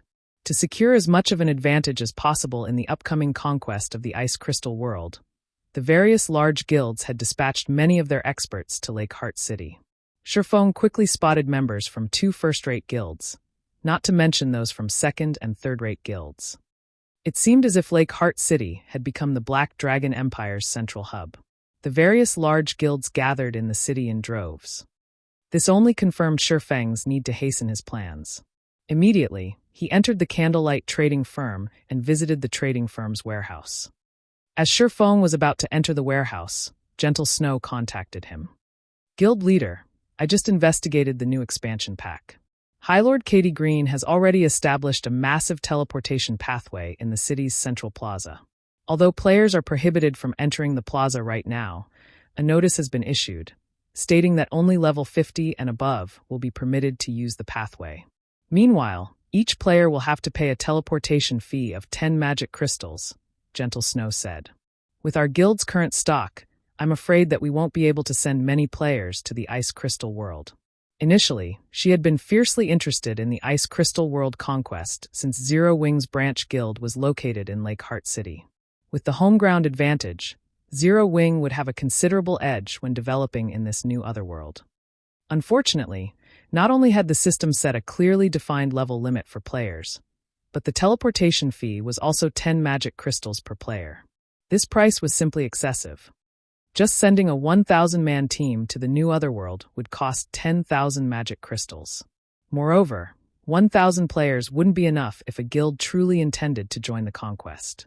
At the very least, they would need to send 2,000 or 3,000 players. In other words, participating in this conquest would cost guilds at least 20,000 or 30,000 magic crystals. Even first-rate guilds would endure a headache over this cost. Moreover, it wasn't certain that they would make enough profits to cover the cost. 10 magic crystals per person? Shifeng was astonished when he heard this price. It was too cheap. He had gone through great pains to clear the Ancient Shrine's trial and obtain the Shrine Warrior title. However, Even with the Shrine Warrior title, he still had to pay 50 magic crystals to travel to or from the Ice Crystal World. Yet the teleportation pathway would only cost 10 magic crystals per player.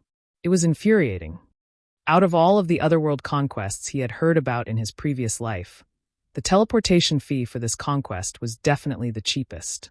Generally, the teleportation pathways would cost around 30 magic crystals per person before the invading country's army broke through the otherworld's defensive net. Only after the invading country had established a city and stabilized the teleportation pathway to the targeted otherworld would the teleportation fee decrease. Now that the teleportation fee was only 10 magic crystals, more players would be able to join the Ice Crystal World conquest. The conquest would also finish faster than usual. It seems I really need to speed things up. Fortunately, players would only be able to truly enter the Ice Crystal World after Katie Green's army had broken through the Ice Crystal World's defensive net. He then instructed Gentle Snow to find out more about this conquest. He also instructed her to dispatch a small number of experts to follow the army into the Ice Crystal World and notify him of the army's progress. As for himself, Sherfone quickly retrieved the 400,000 ice jade and hurried back to the Ice Crystal World.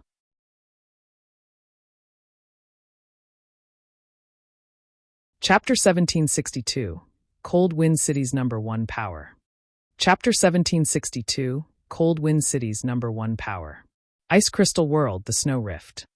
As Sherfone traversed through the Snow Rift, he came across multiple guilds and adventurer teams that were grinding and harvesting rare materials in preparation to raid the Snow Ruin, which was located in the deepest part of the Snow Rift.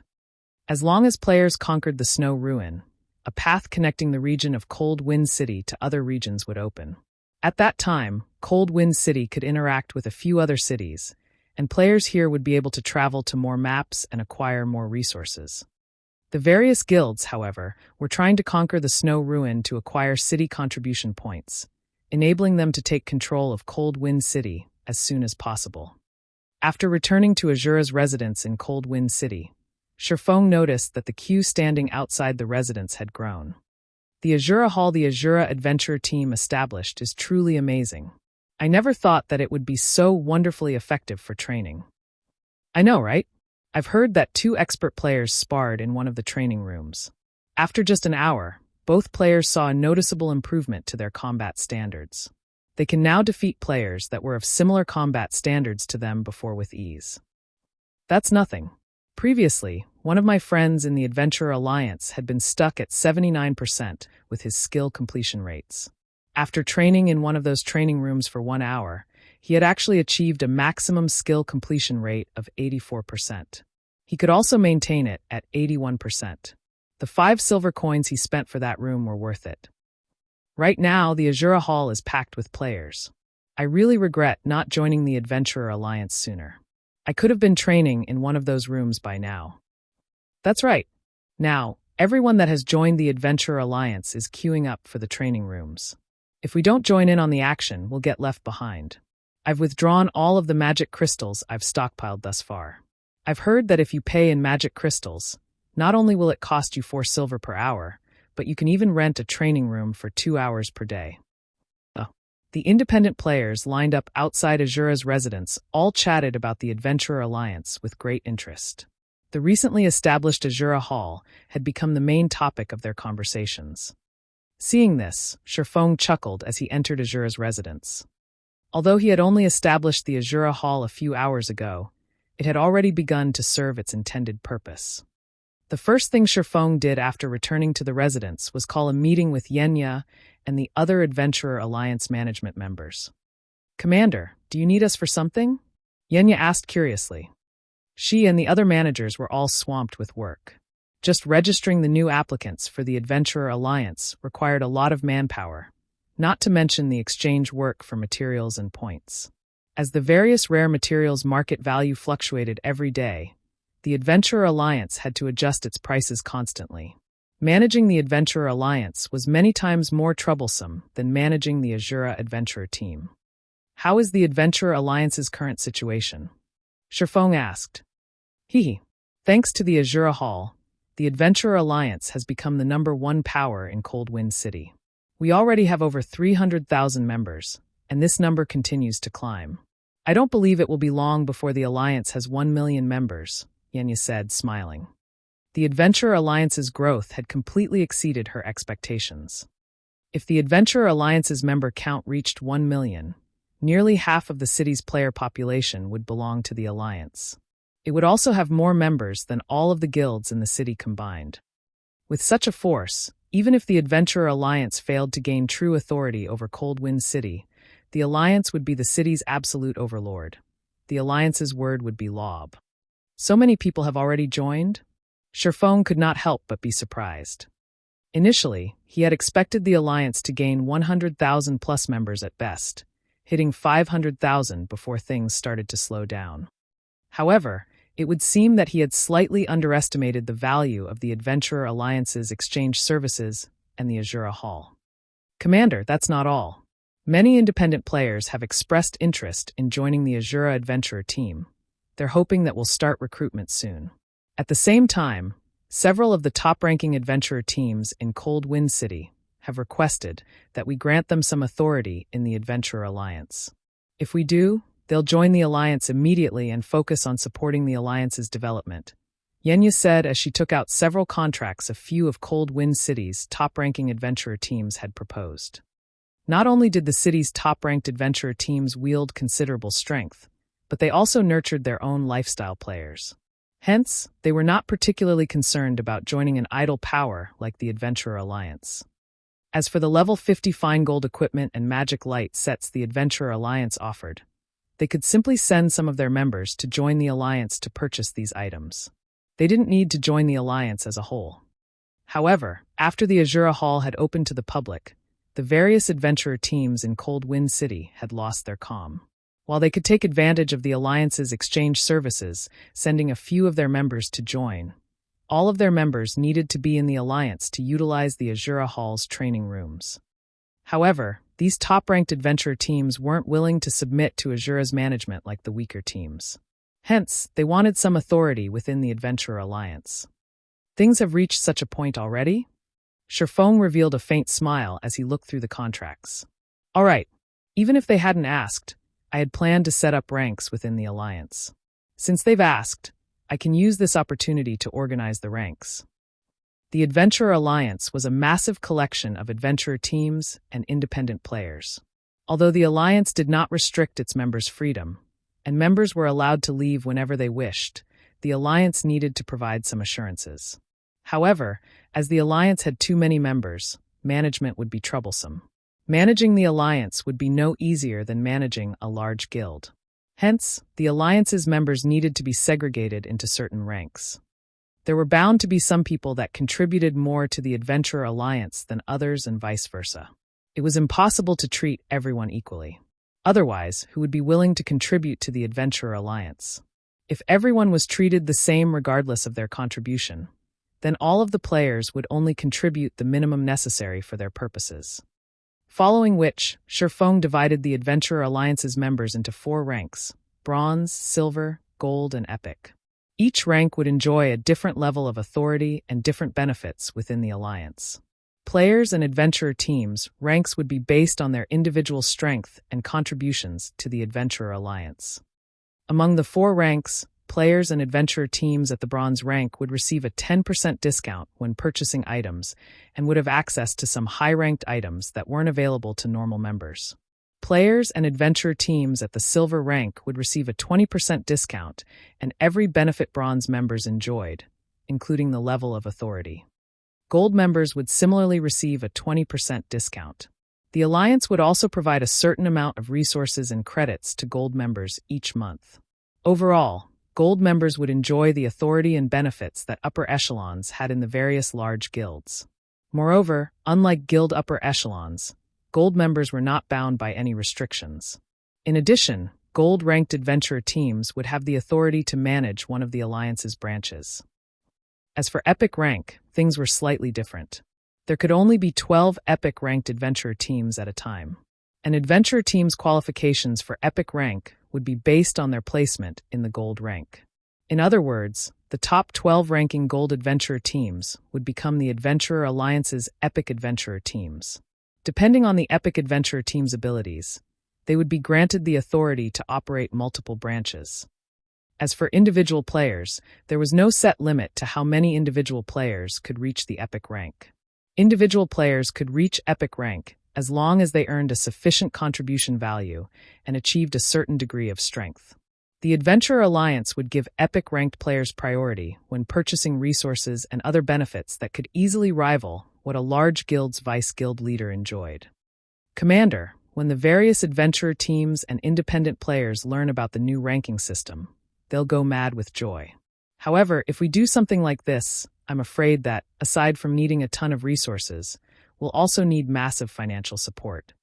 Although Yenya felt appreciated Shifeng's plan, the Adventurer Alliance would need a ton of credits to support the various adventurer teams and players that reach the gold and epic ranks. "Leave the funding to me," Shifeng said as he waved a hand, indicating that there wouldn't be a problem. "All you need to do is let every player in Cold Wind City know about this new system." Shifeng needed to secure a steady foundation for the Adventurer Alliance in the Ice Crystal world swiftly. If he took too long, he'd face a lot of issues once the Black Dragon Empire's various large guilds entered the Ice Crystal world. "That won't be a problem. I'll see to it right away." After saying so, Yenya published the new regulations Shifeng had stated on Cold Wind City's official forums.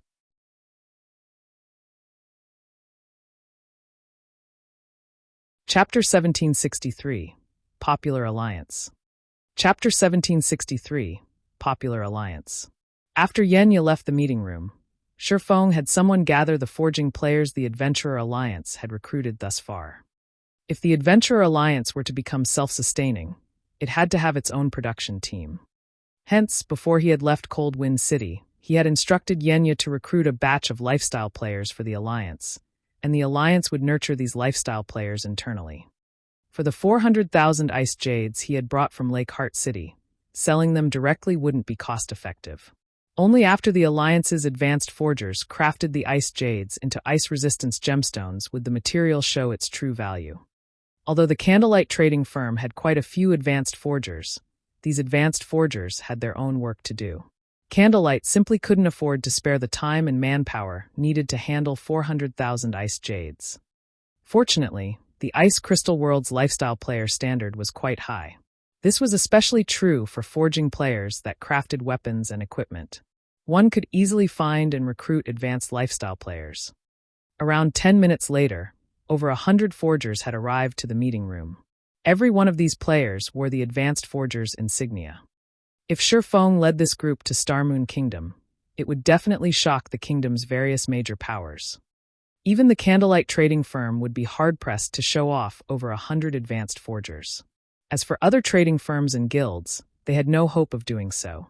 Only, the 100-plus advanced forgers in the meeting room were no match for the advanced forgers on the continent of God's domain when it came to forging standards.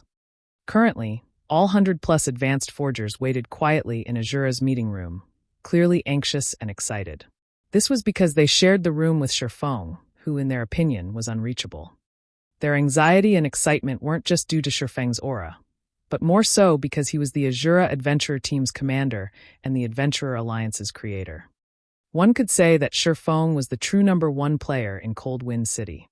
To independent forgers like them, Shifeng lived in an entirely different world than they did. None of them had ever expected that they'd get to meet Shifeng in person. Once they left, they'd be able to brag about this to their friends for the rest of their lives.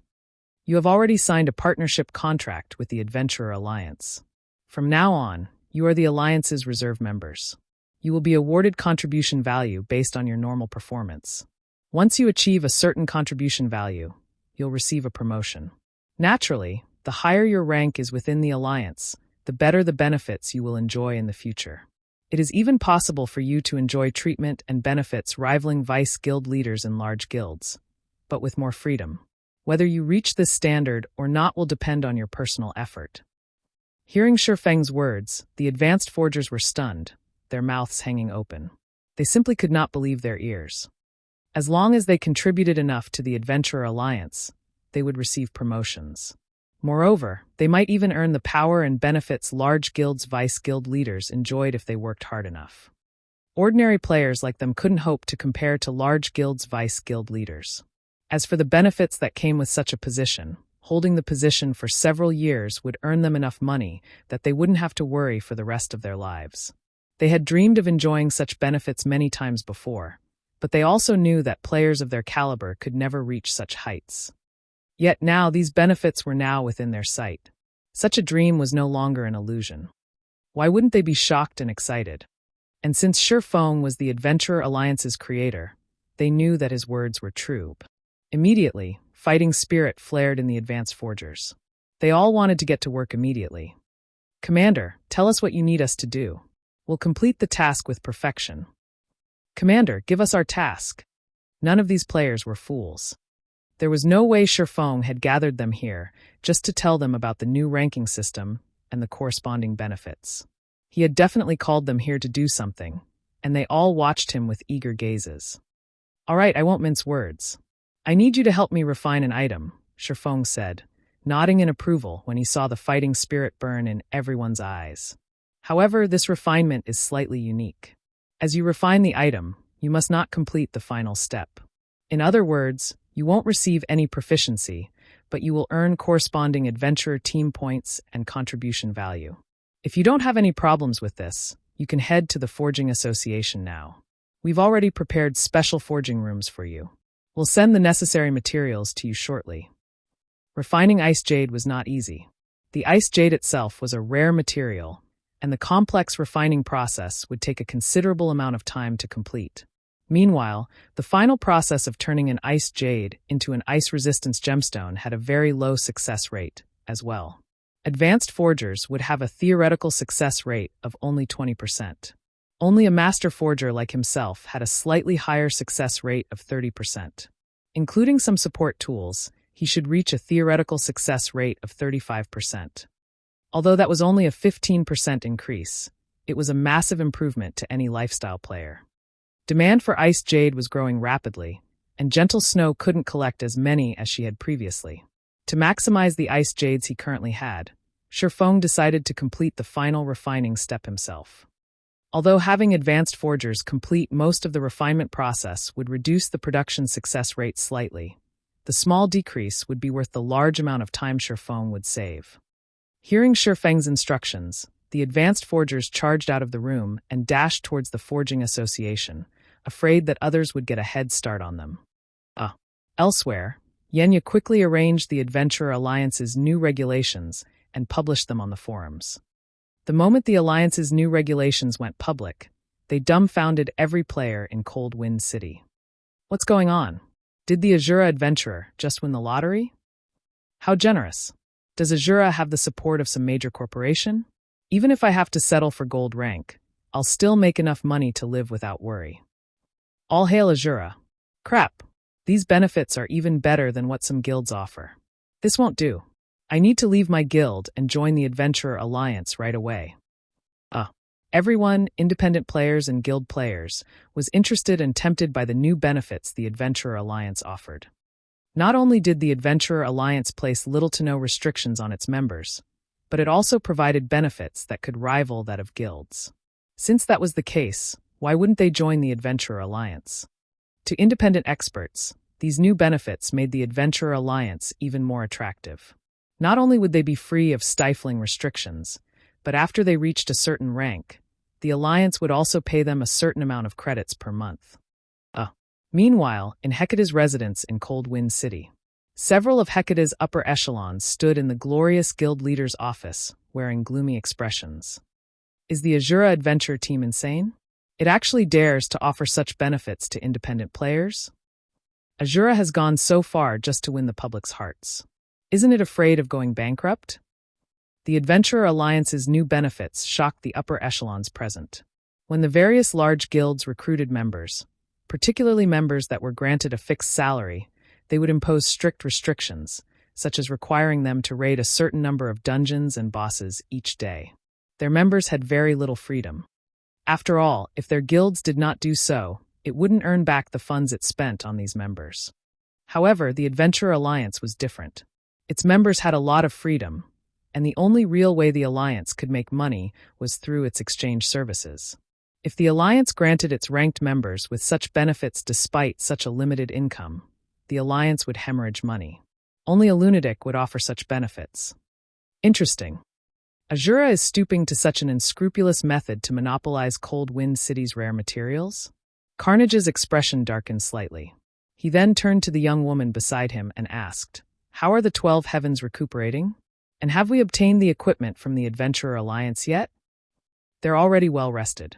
As for the equipment, we've purchased enough for their use. They can move out at any time," the young woman reported, smiling. "Good. We'll head over to the snow ruin now. It's about time we teach the Asura Adventurer team that their efforts are for naught," Carnage hissed with a sneer. Elsewhere, Sherfong refined ice jade like a madman. Although his final success rate was only around 32%, Sherfong was satisfied with it. After working for 4 days straight, he had finally refined all 400,000 ice jades. In the end, he had forged 128,000 ice resistance gemstones. He had also earned enough EXP to push him to level 67. "Good. I'm finally done." Sherfong was overwhelmed with excitement as he gazed at the ice resistance gemstones in his bag. It's about time to collect Cold Wind City's money.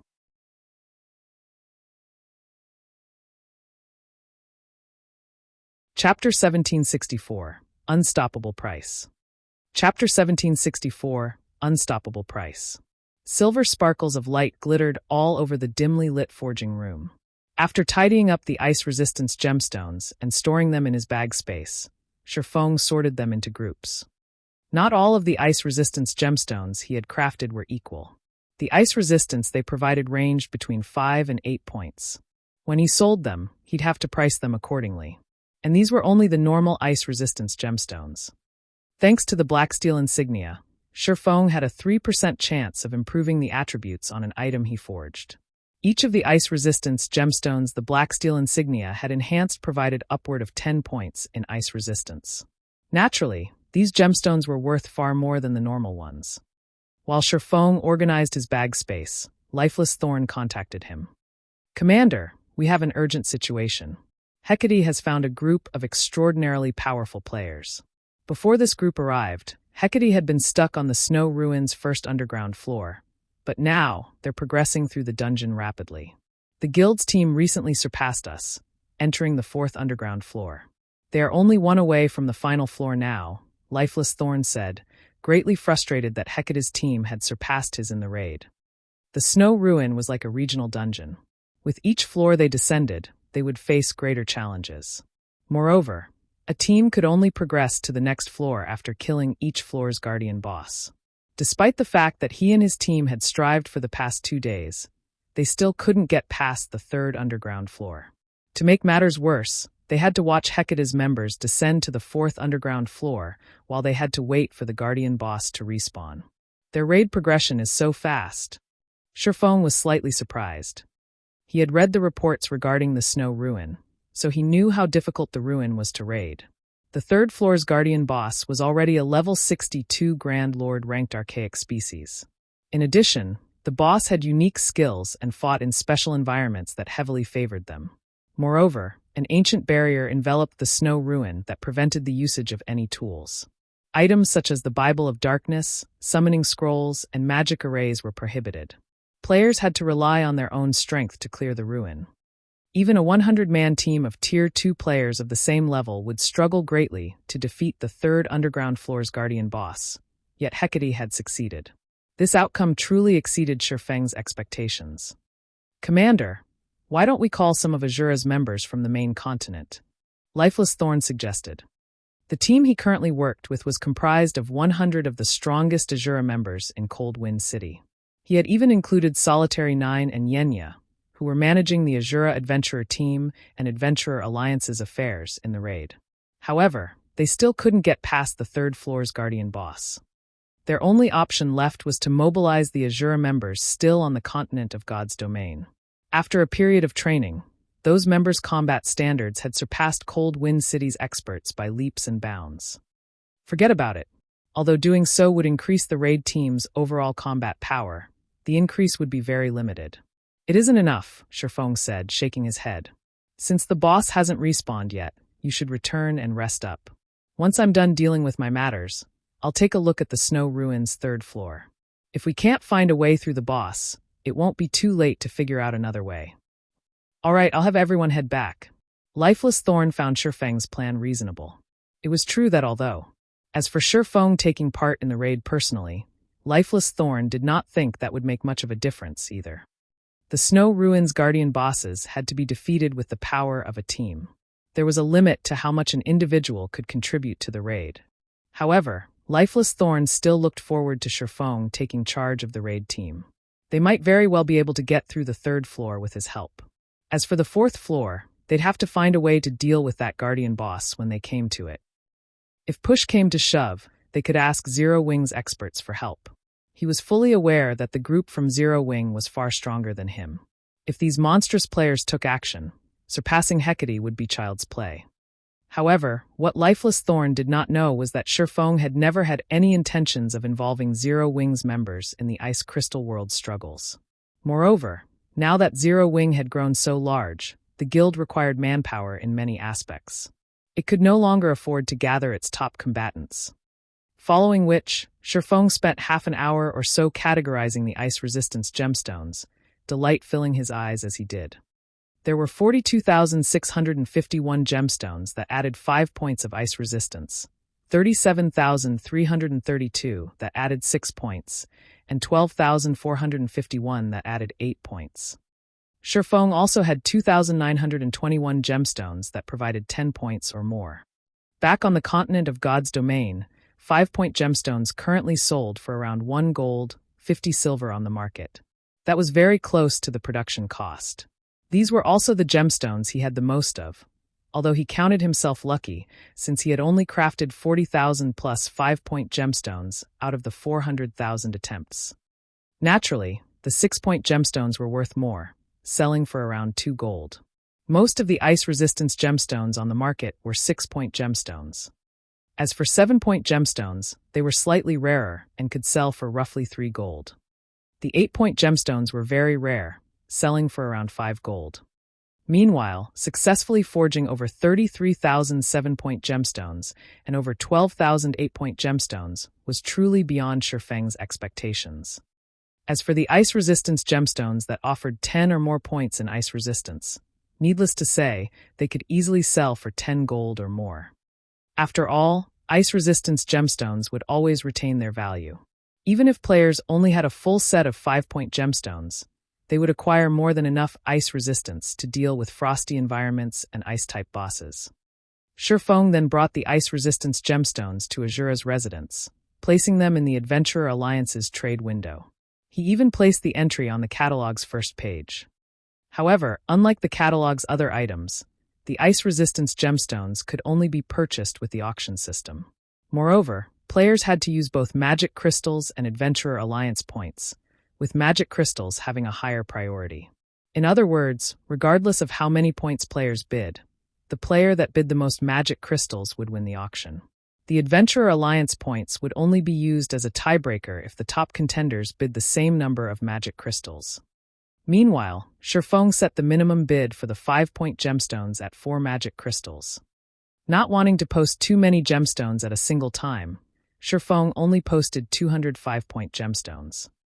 Shortly after Shifeng updated the exchange catalog, the players who had visited the Adventure Alliance to purchase items noticed the change. Immediately, a commotion arose in Asura's residence. Ice resistance gemstones. The Adventurer Alliance is amazing. It actually has such an item as well. Amazing. 1 gemstone adds 5 points in ice resistance. That almost rivals the ice resistance from mysterious iron equipment. Crap. If I could fully equip myself with these ice resistance gemstones, I could explore the Snow Rift practically unhindered. Just where did the Adventurer Alliance get its hands on such an item? Items that provided ice resistance were highly sought after by Cold Wind City's players. Although the Ice Crystal World had many ice resistance items, none of them were like the ice resistance gemstone, which would not become obsolete after a certain level. News of the ice resistance gemstones spread like wildfire among the city's various adventurer teams and guilds. These organizations immediately sent representatives to purchase these gemstones. A flood of independent players also rushed to compete for the ice resistance gemstones. Although magic crystals were rare and hard to obtain in Cold Wind City, there weren't many places where players could spend them. This was especially true for independent players. Most players would rather trade their magic crystals for ice resistance equipment. However, the various guilds hoarded most weapons and equipment that increased ice resistance. No guild would sell such items to independent players. Hence, now that a treasure like the ice resistance gemstone had appeared, independent players had to fight for some of their own. Shortly after, the ice resistance gemstones' prices continued to rise. The price instantly rose to 5 magic crystals per stone. It then climbed to 5 magic crystals and 100 points, 200 points. Meanwhile, each Adventurer Alliance point was currently worth 20 copper coins. Very quickly, the price had reached 6 magic crystals. At this point, the ice resistance gemstones' prices had hit the limit of what independent elite players could afford. Even so, this outcome had greatly exceeded Shifeng's expectations. Yet, the price increase still showed no signs of stopping.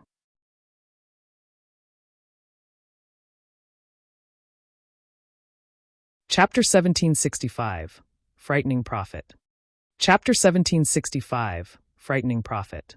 In less than 5 minutes after Shifeng updated the exchange catalog, the 5-point ice resistance gemstones had reached a price of 7 magic crystals.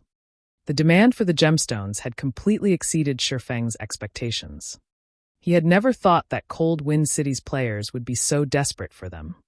In the end, Shifeng had earned 1,320 magic crystals from the 200 ice resistance gemstones. In addition, the Adventurer Alliance had reclaimed a lot of the points it had awarded. Crap! I just got here, and they're already sold out? Why are there so many rich people? There are actually people willing to fork out 7 magic crystals for those gemstones? What? That's it? There aren't any more? Why are there only 200 gemstones? There aren't even enough for all of us here. Damn it! I knew I should have placed a bid. If I had 4 or 5 ice resistance gemstones, I could even solo tank that ice-type Great Lord I found earlier. I'd be able to earn back all of the money I spent. The crowd in Asura's exchange hall were stupefied by the auction's abrupt end. It had ended so quickly that the city's large guilds had missed the chance to bid before the gemstones had sold out. The independent experts that had adopted a wait-and-see attitude suddenly regretted their choice. Guild leader, what should we do? I arrived late, and by the time I got here, the ice resistance gemstones had sold out. What? They're already gone? What should I do now? Wait there for a little while longer. If no more show up, try to buy the gemstones from the players that purchased them for a high price. The Snow Ruins environment is too harsh. Without sufficient ice resistance, our main force members' basic attributes will drop, and they won't be able to fight at their full strength. We must obtain those ice resistance gemstones. The various guilds instructed their spies in Asura's residence to wait for more ice resistance gemstones to show up. Meanwhile, Shifeng didn't hurry to put up the second batch of ice resistance gemstones after the first sold out. Instead, he waited roughly 10 minutes for more players to gather in the exchange hall before posting another 1,000 gemstones. He altered the starting bid to 5 magic crystals this time. The 200 ice resistance gemstones had merely been bait for the general populace. Now that an adequate number of players had gathered in Asura's residence, he could start selling the ice resistance gemstones for real now. The moment the 1,000 ice resistance gemstones appeared in the exchange catalog, everyone in the hall started to place their bids in a frenzy. The independent experts, adventure teams, and guilds that hadn't gotten a chance to bid earlier began to place one bid after another, and almost all of them started off with a 7 magic crystal bid. After around 5 minutes, Shifeng earned another 7,110 magic crystals. He was earning magic crystals several times faster than even Zero Wing City. However, Shifeng knew that this was only the beginning. Cold Wind City had over 2 million players. A measly 1,000 ice resistance gemstones wouldn't even satisfy the needs of the various adventurer teams and guilds, let alone independent players. Following which, Shifeng transferred all of the 5-point gemstones to the residence's warehouse and had the system automatically upload ice resistance gemstones to the exchange catalog in batches of 500 to 1,000 once every 10 or 15 minutes. As for the other ice resistance gemstones, Shifeng had no intentions of selling them for now. For the current Cold Wind City, 40,000 plus ice resistance gemstones should be just enough to meet demand. If he sold the higher quality gemstones, he wouldn't be able to get a good price. While Shifeng sold the ice resistance gemstones, Lifeless Thorn and the others had returned to Asura's residence and rested. Players' stamina and concentration consumption rates increased drastically in the snow ruin. Even if they lay down and did nothing, their stamina and concentration would continue to drain. Commander, this is the information we have on the third floor's guardian boss. Although raiding this boss doesn't require a high amount of ice resistance, its passive skill, Frozen in Time, is very troublesome. This skill targets the top 20 DPS on the team and reduces their attack speed by 100%. In addition, it spawns a chieftain beside each of the affected players. These chieftains are the same level as the affected players and have very high attack power, even rivaling great lords of the same level. In addition, the boss has a second passive skill called Bloodlust. As its HP drops, its strength, attack speed, and defense increase, Lifeless Thorn said, clearly frustrated as he spoke about the third floor's guardian boss. How much HP did the boss have by the end of the battle? Shifeng asked. 50%, Lifeless Thorn said, slightly embarrassed. Is the team's average DPS not high enough? The outcome didn't particularly surprise Shifeng. The third floor's guardian boss evidently required raw power to defeat. Meanwhile, the raid team only had 12 Tier 2 players. As the boss's passive skill restricted the top 20 players' DPS, Lifeless Thorn and the other Tier 2 players couldn't cause any damage, and the rest of the team's DPS obviously wasn't high enough. It was not surprising that the boss had managed to whittle the raid team down. Even if Shifeng joined the team, the outcome would likely be the same. MHM. Everyone in the team is wearing the best equipment we have available. Honestly, though, if the team's DPS could land every attack, it should be possible to kill it, but the boss is very good at dodging and blocking incoming attacks. Without a sufficiently high combat standard, it is very difficult for players to damage the boss, Lifeless Thorn said, nodding. Got it. It seems that we need to improve everyone's equipment. Collect every piece of equipment your team is using and bring it all to me, Shifeng said after giving the matter some thought. If one's combat standards were lacking, they could simply make up for it with basic attributes. This was one of the long-standing methods God's Domains players had practiced to raid difficult bosses. Improve their equipment? Is that even possible? Lifeless Thorn could not help his confusion. The raid team already wore the best equipment the Asura Adventurer team had. It was basically impossible to improve the raid team's equipment standard further. But since the order had come from Shifeng, Lifeless Thorn did not give the matter much thought. He immediately gathered the raid team and had them hand over their equipment. In any case, he had planned to collect everyone's equipment to repair it all. Once Shifeng received the equipment, he found a normal lounge in the residence and retrieved Pandora's Rubik's Cube from his bag. The Pandora's Rubik's Cube had been so popular during his previous life because of the many regional dungeons and team dungeons that prohibited tools in the game's later stages. Pandora's Rubik's Cube was an exception to this rule. The enhancements Pandora's Rubik's Cube provided were akin to an enchantment. If the enhancements were placed before players entered the restricted zone, it would remain with them once inside. Hence, despite Pandora's Rubik's Cube's massive detriment, it had still been highly sought after. The only problem was that it cost a lot of magic crystals to use. Fortunately, several batches of ice resistance gemstones had sold thus far. After selling 3,000 plus gemstones, Shifeng had over 21,000 magic crystals. This was more than enough to enhance a 100-man team's equipment. Without hesitation, Shifeng converted 10,000 magic crystals into mana water. To increase his chances of success, Shifeng had Icarus's Heart's Divine Providence as well. He had also invested 200 units of life force to activate the skill, increasing the amount of luck he received to the maximum, as well as increasing the skill's duration and decreasing its cooldown. He then started to strengthen each piece of equipment before him. There were nearly 1,000 pieces of equipment waiting for him. While Divine Providence was in effect, over half of his enhancement attempts had succeeded. Fortunately, nothing had changed for most of the remaining half. Only 100-plus pieces had been cursed and couldn't be used for a short time. However, the Asura Adventurer team had plenty of equipment to spare. By the time Shifeng finished enhancing all 100 players' equipment, He had spent a total of 18,650 magic crystals. If converted to coins, that would be 5,595 gold. If the various large guilds learned Sherfong had just spent 18,650 magic crystals to enhance a bunch of equipment for just 24 hours, they'd curse him and call him a lunatic. He had spent as many magic crystals as a third-rate guild's entire stockpile. Sherfong, however, did not particularly mind the cost. While he had been busy with the raid team's equipment, he had sold another 5,000 or so ice resistance crystals and earned nearly 35,000 magic crystals. Right now, he was earning magic crystals faster than he could spend them. Once he finished with the raid team's equipment, Sherfong convened the raid team. Distribute this equipment. If there are no problems, we'll set out immediately, Sherfong said as he handed the entire team's equipment to Lifeless Thorn. When Lifeless Thorn received the equipment and inspected the items, his mind froze.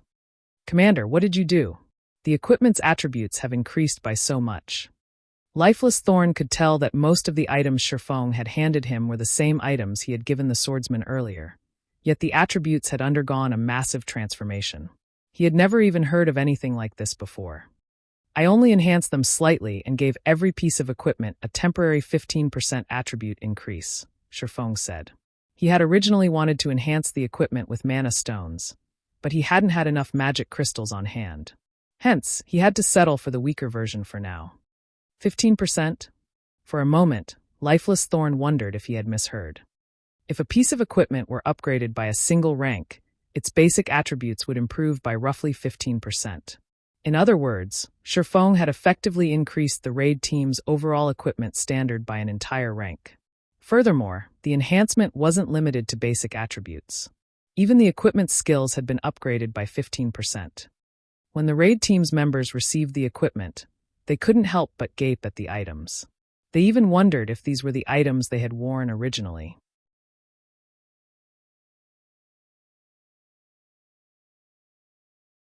Chapter 1766, Asura arrives.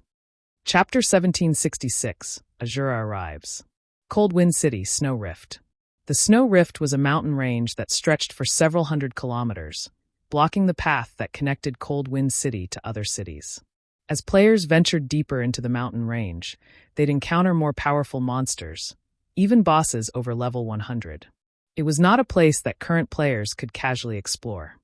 At this stage of the game, the only viable way to travel from Cold Wind City to other cities was to enter the Snow Ruin and activate the teleportation device there.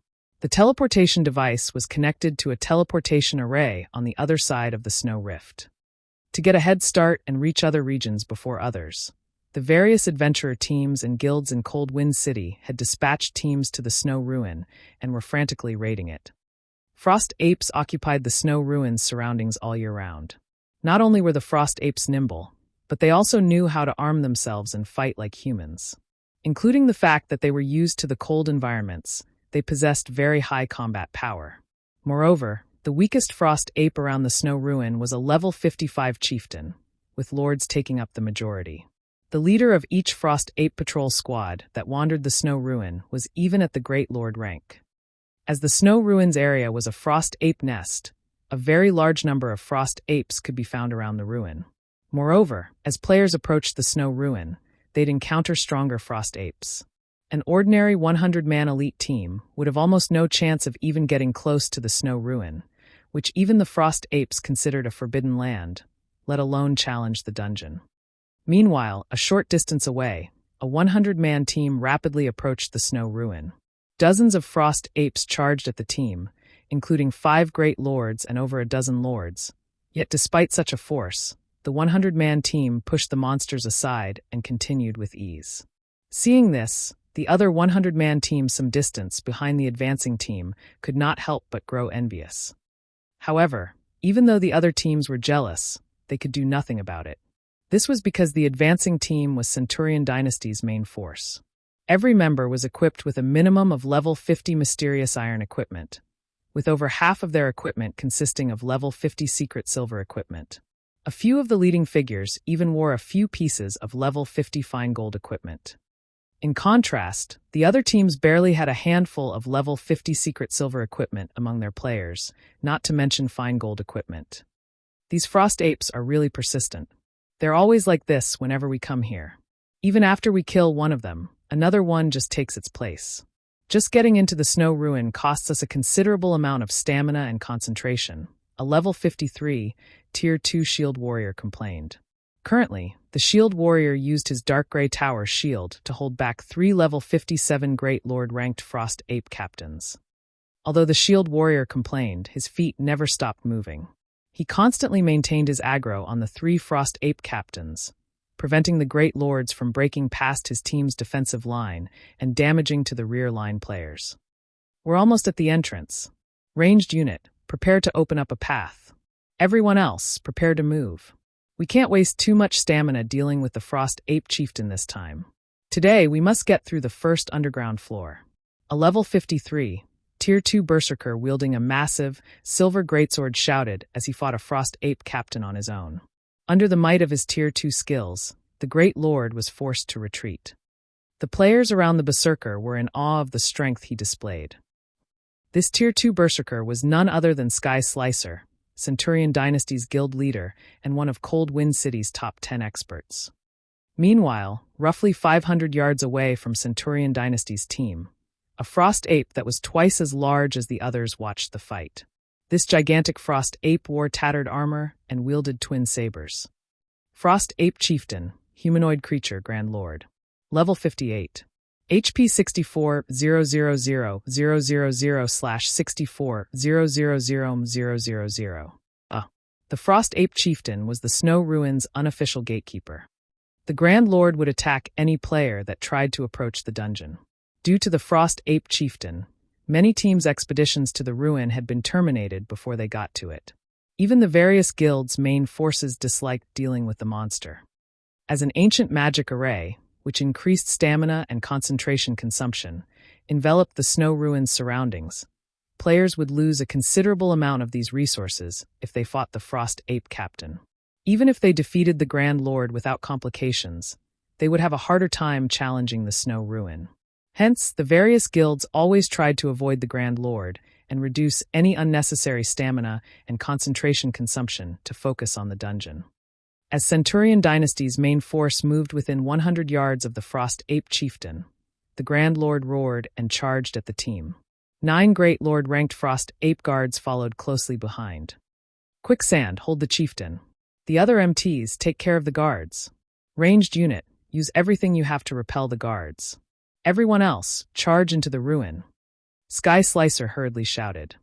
With a battle cry, Quicksand, the level 53, Tier 2 Shield Warrior, raised his shield to receive the Frost Ape Chieftain's approaching slash, the muscles of his arms bulging.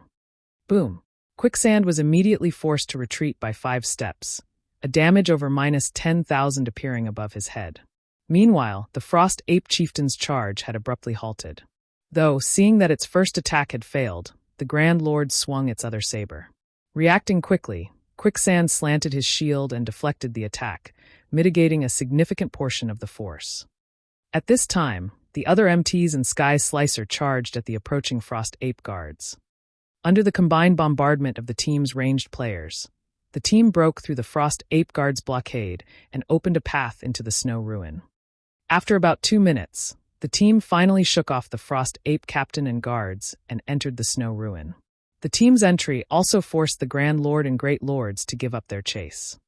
Seeing this, awe and envy overwhelmed the other teams that were preparing to enter the dungeon. They doubted that they could get past the Frost Ape Chieftain so easily, and they knew that they'd incur some casualties if they tried. Everyone rest up. We'll enter the first underground floor in 1 minute. Sky Slicer commanded as he swept a glance over his team members. Every member of the team had lost a considerable amount of their HPs and mana during that fight. Hearing this, Centurion Dynasty's members breathed a sigh of relief. They were also delighted that they had gotten past the Frost Ape Chieftain much easier than the last visit. Now they'd have a greater chance of clearing the first floor. While Centurion Dynasty's players rested, they heard multiple explosions from outside of the snow ruin. Moreover, the sound grew louder as the seconds ticked by. Is another bunch of ignorant newcomers trying to take advantage of our efforts to get in? Sky Slicer, who rested on the ground, cracked open an eye as he sneered. This was not the first time their team had encountered such a situation. Although their team had revealed a gap in the Frost Ape Chieftain's defense as they entered the dungeon, the Grand Lord's failure to stop the intruders would eventually enrage it. While enraged, the Frost Ape Chieftain's strength and speed would increase significantly. The Frost Ape Guards would also receive a strength boost. This had undoubtedly increased the difficulty of breaking into the Snow Ruin. The correct way to enter the Snow Ruin would be to wait until the Frost Ape Chieftain and Frost Ape Guards calmed down. These ignorant newcomers are in for a big surprise. I'm guessing that they will team wipe. Even Boss Quicksand can't stand against the Frost Ape Chieftain after it goes berserk. This should teach those people a lesson. Didn't they see the other teams outside sitting around and waiting, rather than charging into the ruin after us? While the Centurion Dynasty's members discussed the newcomers, the sounds of battle outside of the Snow Ruin grew more intense. After 30 seconds, though, silence returned to the Snow Ruin. It seems they've wiped. The battle sure ended quickly. As the area fell silent, some of Centurion Dynasty's members expressed pity, while others laughed in ridicule. All right, let's get ready to set out, Sky Slicer said once he noticed that his team had mostly recovered. Just as the team members began to stand and head into the first underground floor, a team walked through the Snow Ruin's dilapidated entrance. Contrary to the raid team's expectations, however, these newcomers had lost barely any HP, let alone looking miserable. Moreover, the team still had all 100 of its members. What's going on? Sky Slicer stared at the intact 100-man team with wide eyes. Centurion Dynasty's other members also gaped at the newcomers. They simply couldn't believe their eyes. That was the enraged Frost Ape Chieftain they were talking about. Who are these people? Hold on, isn't that Asura's lifeless thorn? It's the Asura Adventure team. Meanwhile, after glancing at Centurion Dynasty's members, Sherfong and the others moved past them into the Snow Ruin's first floor, leaving the stupefied guild members behind them.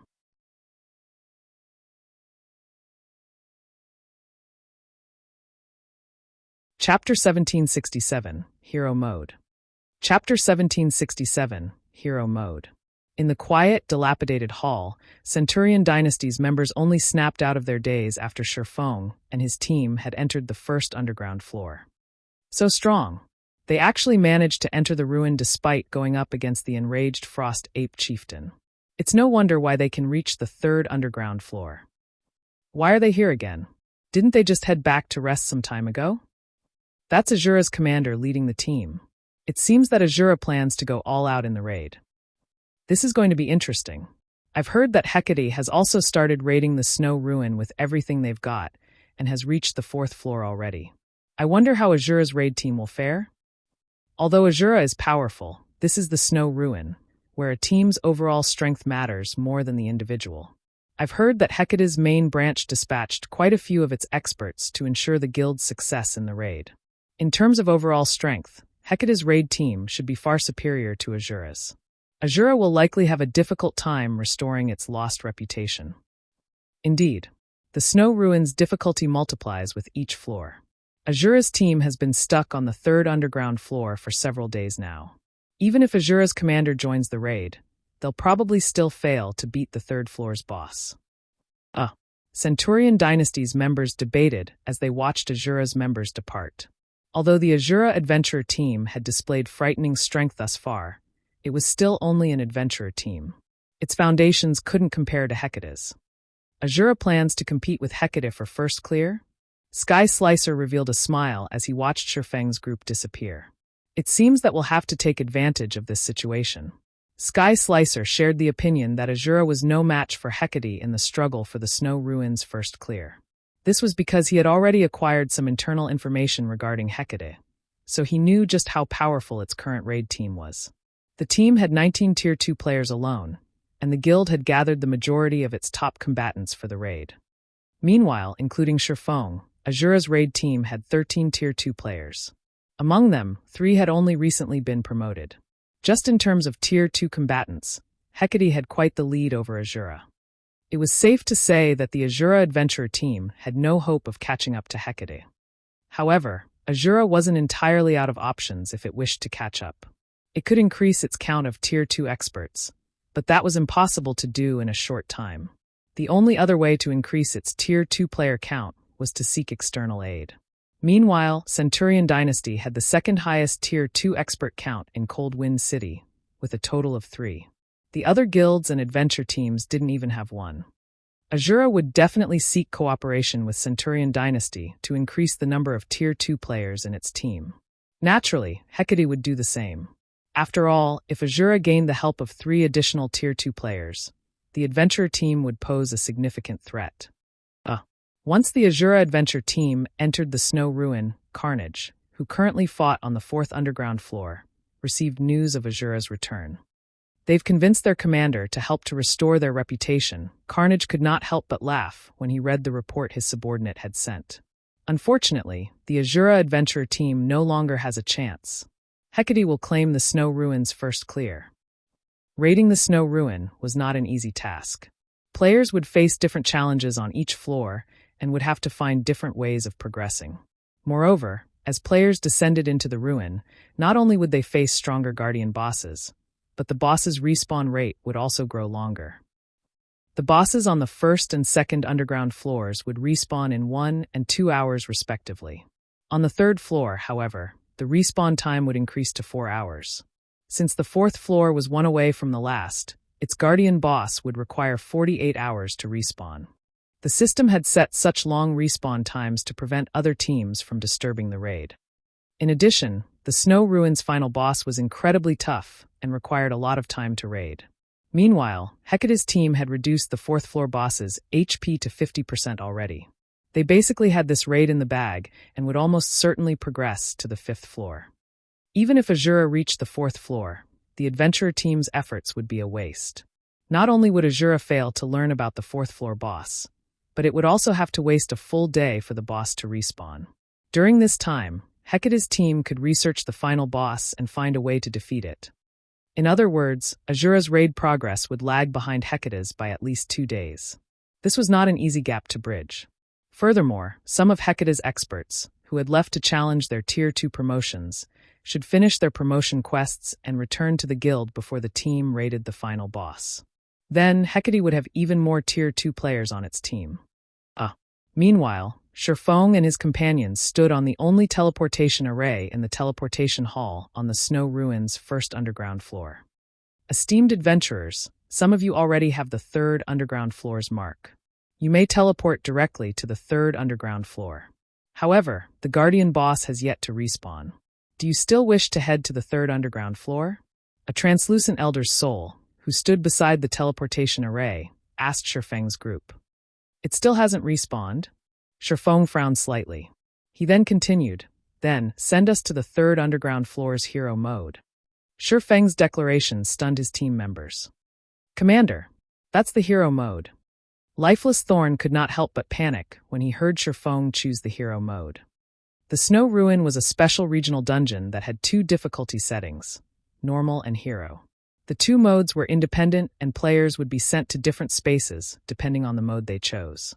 However, players only needed to clear the normal mode to reach the next floor. Aside from the better drops, hero mode didn't offer any benefits. However, this mode was far more difficult than normal mode. Most importantly, players would be barred from challenging the difficulty for a full week after each attempt.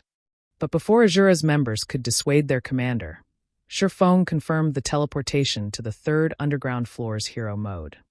In the blink of an eye, the team arrived on the hero mode's 3rd underground floor. Looking around, the team didn't spot any monsters roaming around the floor. Instead, a single 8-meter-tall, 6-armed frost ape quietly stood in the center. The ape wielded a long sword in each of its hands. Meanwhile, a magic barrier had sealed off the gate to the 4th underground floor. This was nothing like normal mode. Frost Ape Warlord, humanoid creature, specialized archaic species Grand Lord. Level 63. HP 160,000/160,000,000. Gasps slipped from the players when they saw the Frost Ape Warlord's attributes.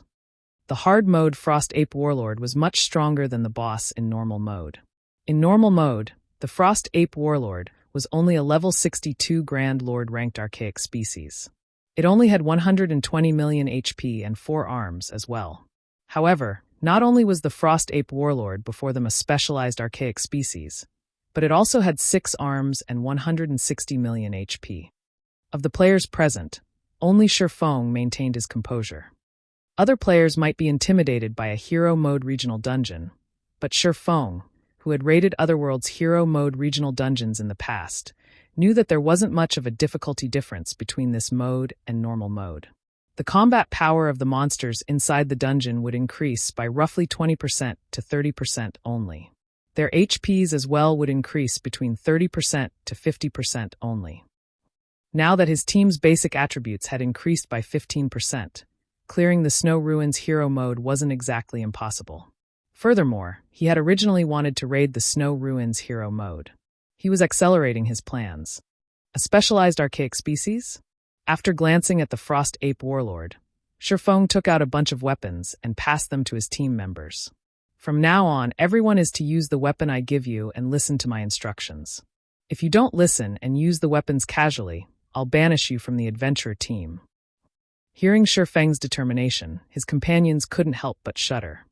However, upon receiving the weapons, aside from Lifeless Thorn and the other members who had visited the continent of God's domain, these players gasped in astonishment. The attributes on the weapons Shifeng had just given them were simply amazing.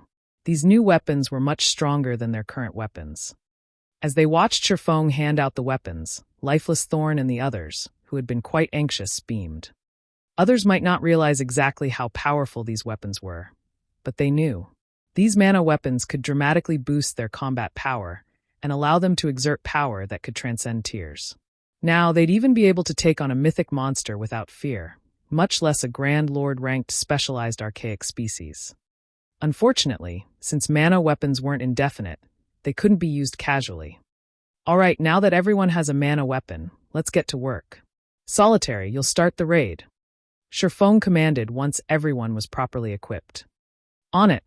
Solitary 9 licked his lips as he excitedly charged at the Frost Ape Warlord.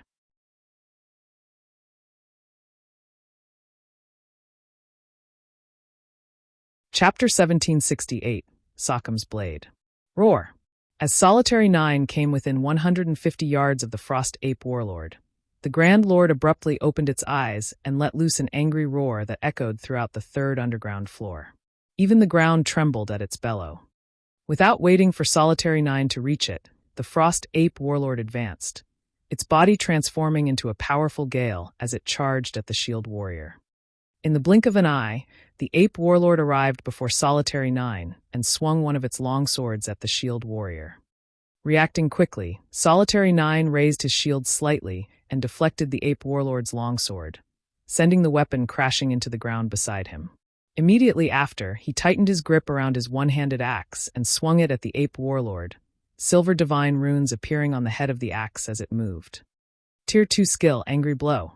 In the next moment, the one-handed axe sneaked past the Frost Ape Warlord's defenses and landed on its body. Upon getting struck, the Grand Lord shrieked in pain. Minus 51,854. Everyone present was dumbfounded at this damage. This number was too absurd.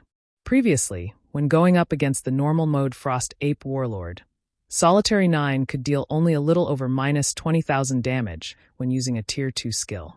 Now, despite going up against the hero mode version, he actually more than doubled that damage. After getting struck, the Frost Ape Warlord became enraged. This time, it fiercely swung 2 of its longswords at Solitary 9. Upon seeing this, Solitary 9 executed a spiral jump. At the same time, his shield gave off a dazzling glow. Both longswords the Ape Warlord swung then involuntarily shifted to cut at the shield. Tier 2 defensive skill, Attack Redirection. When activated, Attack Redirection forced a target to land all of their attacks on the user's shield. At the same time, the user's defense would be increased by 100% and the damage received, reduced by 50%. Attack Redirection was a very rare defensive skill. When both longswords landed on Solitary 9's shield, 2 damages of minus 2,600 appeared above his head. After the Shield Warrior reached level 55, his HP exceeded 65,000. This amount of damage was nothing to him. One healer would be enough to keep him alive and healthy. While Solitary 9 was still in midair, he used the opportunity to land another blow on the Frost Ape Warlord. Minus 49,431. After this attack, the Shield Warrior had thoroughly pulled the Ape Warlord's aggro to himself. Now, only Solitary 9 existed in the Ape Warlord's eyes. Good. Everyone else, join in the fight. Shifeng commanded. Following Shifeng's command, everyone in the team surged forward. Taking the lead, Lifeless Thorn executed Thrusting Assault and stabbed his glowing Tier 3 mana spear at one of the Ape Warlord's joints, the blow forcefully redirecting the Ape Warlord's movements. A damage exceeding minus 90,000 also appeared above the Grand Lord's head. Meanwhile, Cleansing Whistle, Yenya, and the other Tier 2 players also triggered their respective mana weapons abilities, their attacks wreaking over minus 80,000 damage each. They dealt much higher damage than MTs like Solitary 9 and Dark Madness. Even without using their mana weapons ability, they could still mete out over minus 40,000 damage. As for the Tier 1 players in the team, when they activated their Tier 2 mana weapons, they could inflict over minus 30,000 damage with their attacks. If their weapons were in their passive state, they still dealt over minus 10,000 damage with each attack. This situation made everyone in the team feel as if the hero mode Frost Ape Warlord was actually easier to deal with than the normal mode one. Following which, the Ape Warlord's HP fell rapidly, reaching 90% after just a short moment. When its HP hit 90%, its two passive skills took effect. Immediately, the top 20 DPS of the team had their attack speed reduced by 100%. At the same time, the Grand Lord's attack power and defense rose. Everyone attention! Use your weapon's skill only when you are certain you can hit the boss. If you're not 100% certain, just attack normally. Dark, you and Solitary take turns attracting the boss's attention. Prioritize killing the mobs that appear. Shifeng instructed through the team chat. Although their attack speed had been reduced, that did not mean that their attack power had declined. So long as they could land their attacks on the boss, they could still deal damage. Following which, Shifeng activated Abyssal Curse, lowering the boss's attributes by 10%, giving his team an easier time against the boss. Due to the mana weapons, although the Frost Ape Warlord's two passive skills had taken effect, the Tier 1 players in the team were still able to deal over minus 10,000 damage with their attacks. They were not much weaker than an ordinary Tier 2 player. As a result, the boss's HP still decreased at a rapid pace. 80%, 60%, 30%. Despite the Grand Lord becoming increasingly powerful as its HP diminished, it still failed to cope with Asura's team, which effectively rivaled a 100-man team of Tier 2 players. When the Ape Warlord's HP fell to 20%, it abruptly raised its 6 longswords into the air and started gathering a large amount of mana around the weapons. It was clearly planning to use a powerful team wipe skill, something that the normal mode Frost Ape Warlord did not possess. Everyone, gather at my location. Shifeng did not grow flustered in this situation. After all, he had dealt with hero mode bosses plenty of times in the past. Hence, he expected the Frost Ape Warlord to possess a team wipe skill. Everyone present was an expert. Upon hearing Shifeng's command, they speedily gathered around him. However, as the Ape Warlord's skill had a short channeling time of only 3 seconds, not everyone managed to get to Shifeng before the boss's skill activated. In the next moment, the Grand Lord rapidly brandished its 6 longswords simultaneously, sending energy blades flying in all directions. The power contained within those energy blades shattered even the sturdy stone floor. Meanwhile, the energy blades flew up to 100 yards before they disappeared. 3 players that failed to get within range of Shifeng's activated absolute domain were killed instantly. The frightening destructive power of the boss's team wipe skill had everyone alive gasping. However, after using its team wipe skill, the Frost Ape Warlord fell into a sluggish state, its movement speed decreasing significantly. This situation allowed Asura's members to land attacks on it more easily. In less than 2 minutes, the Frost Ape Warlord fell under Shifeng's Divine Providence-enhanced attack, dropping a bunch of items around its corpse. Seeing the Frost Ape Warlord dead, everyone could not help but sigh ruefully. They never thought that the hero mode boss would be so easy to deal with. Even when Hecate's raid team challenged and defeated the normal mode Frost Ape Warlord, the team had lost over half of its members. On the other hand, they had defeated the hero mode version at the cost of only 3 lives. If not for the boss's team wipe skill, they might have even managed to clear the floor without suffering a single casualty. Resurrect the Fallen. Once everyone's recovered, we'll head down to the 4th underground floor, Sherfong instructed. He then proceeded to collect the boss's loot. Although he had activated Divine Providence, at the end of the day, the Frost Ape Warlord was still a monster of the Ice Crystal world. Practically all of the items it dropped were materials, albeit epic ranked ones. Only 2 items were equipment: level 50 fine gold ranked mage robes and a level 50 fine gold ranked 2-handed axe. Even so, this loot still made many of the team's experts drool. Among the 30-plus items that dropped, only one managed to catch Sherfang's attention: the Sockham's blade forging design. Sockham's blade was a level 50 dark gold weapon. To the current god's domain that had a severe scarcity of top-tier level 50 weapons and equipment, a level 50 dark gold weapon was an item beyond most players' reach. After tidying up the loot, Sherfong noted that his team had already recovered fully. He then led his team down to the 4th underground floor. The 4th underground floor was a maze that was littered with traps, which made traversing the floor extremely difficult. After spending over an hour exploring the maze, the team arrived before a spacious hall. Sure enough, there aren't any mobs here either. After arriving at the end of the maze, Sherfong noticed that the situation here was similar to that on the 3rd floor. There were no wandering mobs here at all. There were only 2 4-winged gargoyles standing at the entrance leading down to the next floor. Stone Guardian, Archaic Species Grand Lord. Level 64. HP 130,000/130,000,000. We need to deal with 2 bosses on this floor? Sherfong smiled as he looked at the 2 gargoyles. Solitary and Dark, each of you take on one of these bosses. We'll split the team into 2 groups of 50 and raid the bosses separately. Other teams might find dealing with 2 bosses simultaneously to be headache-inducing, but the 2 Stone Guardians were not a problem for Asura's current raid team. As Refinement Realm experts, both Solitary 9 and Dark Madness were more than capable of tanking a Grand Lord-ranked Archaic Species all by themselves. As for DPS, although the team's damage dealers would be split between 2 teams, they could still cope with the Stone Guardians, thanks to the mana weapons. In the end, just like Sherfong had expected, before even 20 minutes had passed, both Stone Guardians had fallen to Asura's raid team, dying under Sherfang's swords. In total, the 2 bosses had dropped over 30 items, none of which managed to catch Sherfang's attention. The only noteworthy items in the loot were 3 pieces of level 50 equipment. 2 pieces were fine gold rank, while 1 was dark gold ranked leather boots. After resting for 10 minutes or so, Sherfong led the team down to the 5th underground floor, which was also the final floor of the Snow Ruin. At the same time as Asura's team was descending to the final floor, a system announcement suddenly rang in everyone's ears.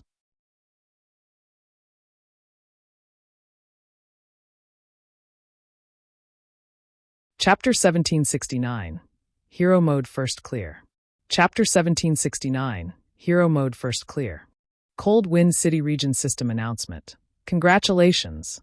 Hecate Guild has defeated the Snow Ruin Stone Guardian and completed the Stone Heart quest. Guild popularity increased by 2,000 points, rewarding Snow Ruin's blessing. The system announcement repeated 3 times, its contents echoing in every player's ears in the Cold Wind City region. Didn't Hecate recently reach the 4th underground floor? Could they have defeated the 4th floor's guardian boss? Hecate is too amazing. Not only did its team reach the Snow Ruin's 4th underground floor on their first try, but they also defeated its boss. As expected of a first-rate guild, other guilds and adventure teams really can't compare. Now that Hecate's raid team has completed its guild quest and obtained the Snow Ruin's blessing, the team will have a much easier time raiding the Snow Ruin. It seems Hecate is sure to obtain the Snow Ruin's first clear this time. The Asura adventure team is pretty pitiful. Despite its efforts to expand the Adventurer Alliance and collect rare materials, Hecate is still the more powerful organization. The general public marveled at Hecate's achievement. The various powers that still challenged the Snow Ruin even considered giving up on contesting for the dungeon's first clear. At the same time, they expressed their sympathy for the Asura adventurer team. Damn it! How did things turn out this way? Sky Slicer frowned as he read the system announcement. He had thought that Hecate only had a slight advantage over the Asura adventurer team. He hadn't expected the guild's raid team to be powerful enough to reach the final floor in a single attempt. Moreover, Hecate had completed the epic guild quest Stone Heart. The Centurion dynasty had this guild quest as well. However, the quest's initial phase was extremely complex. Even now, the Centurion dynasty had yet to complete the initial collection quest. Yet, not only had Hecate completed the initial phase so quickly, but it had also slain the fourth floor's guardian boss and obtained the Stone Heart. Now that Hecate had completed the Stone Heart quest, every member of the guild would receive the Snow Ruin's blessing. With the Snow Ruin's blessing, not only would Hecate's members receive an 8% increase to their basic attributes when inside the Snow Ruin, but they would also receive 10% less damage when hit. Their stamina and concentration consumption would reduce by 10% as well. With this, Hecate would have a much easier time dealing with the Snow Ruin's final boss. Meanwhile, on the normal mode Snow Ruin's 5th underground floor. Unlike the previous floors, players were led straight to an ancient shrine immediately after descending from the 4th floor. A 6-meter-tall skeletal giant waited in the shrine's center to greet visiting players. Sacred, golden armor was draped over the giant's bones, and a great sword, emitting a faint glow, had been thrust into the ground before the guardian boss.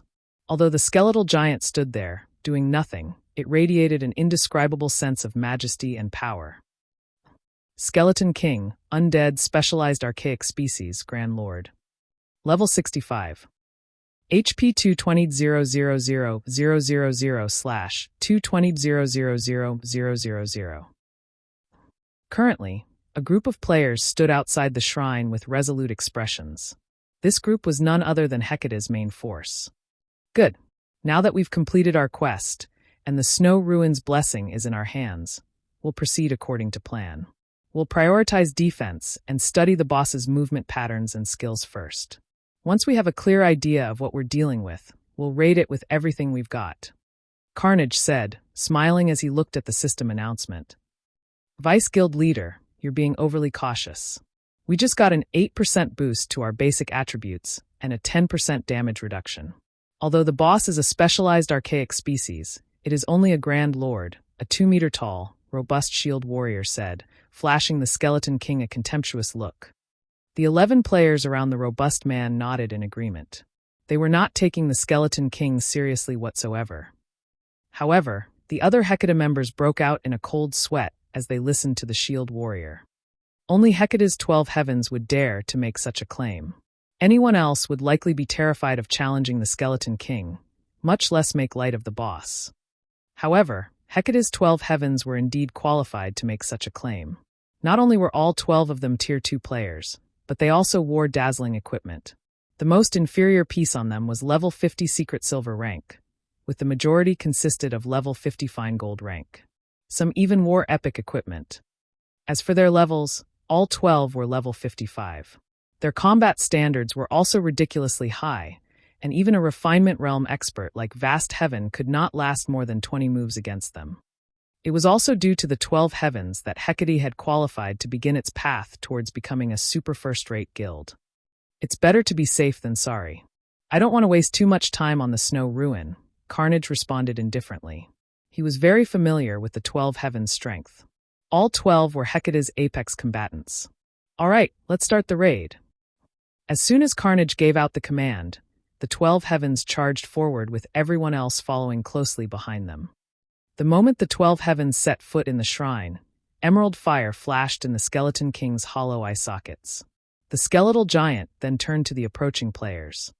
This is the world of the dead. The living are not permitted here, the Skeleton King bellowed. It then removed the greatsword from the ground and swung it at the 3 Tier 2 MTs leading the charge.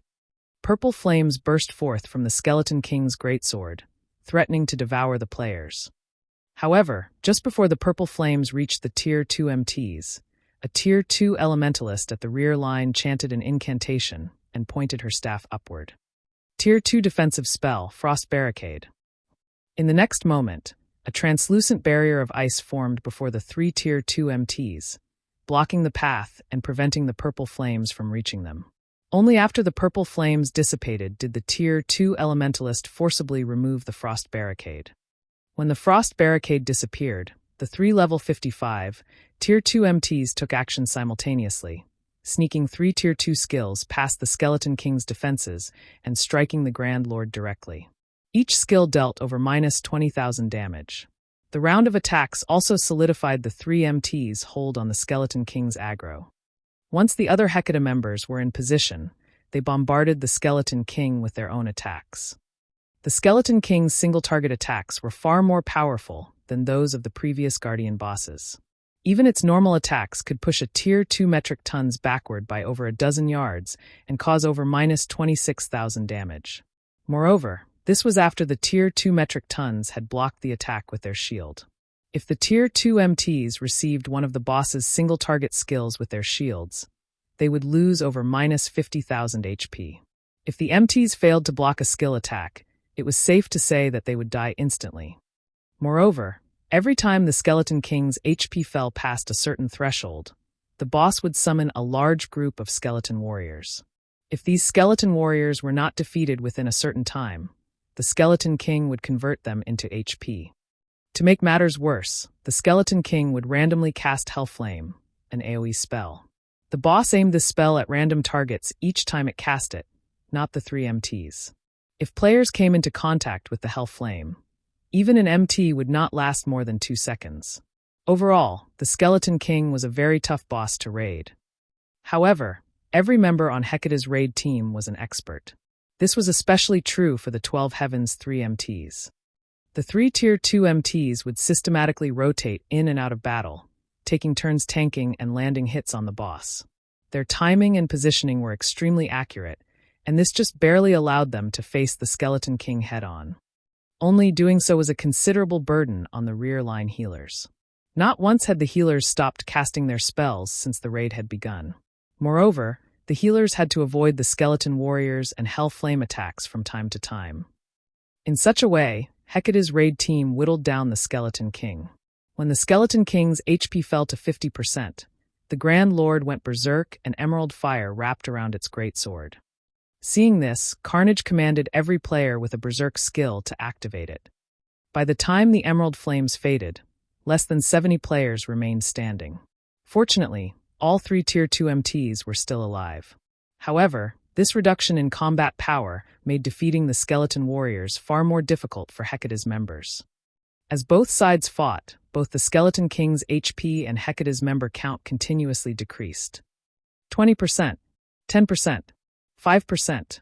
By the time the Skeleton King collapsed, less than 20 players remained of Hecate's 100-man team. Only 7 of the 12 Heavens had survived. The outcome had been gruesome.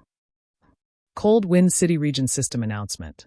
Congratulations to Hecate for obtaining the first clear on the normal mode Snow Ruin, rewarding 2,000 guild popularity points and 300 Cold Wind City contribution points. We did it. Vice Guild Leader, as we predicted, we only needed 500 contribution points to take control of Cold Wind City. Now, we just need to complete a few epic ranked city quests to earn the remaining 200 contribution points. The Hecate members that were still alive could not help their excitement upon seeing the system announcement. Even Carnage's eyes glowed as a pleasant feeling warmed his heart. Meanwhile, news of Hecate's success shocked Cold Wind City's players. After this, Hecate's dominance over Cold Wind City was inevitable. In the future, Cold Wind City was bound to become Hecate's territory.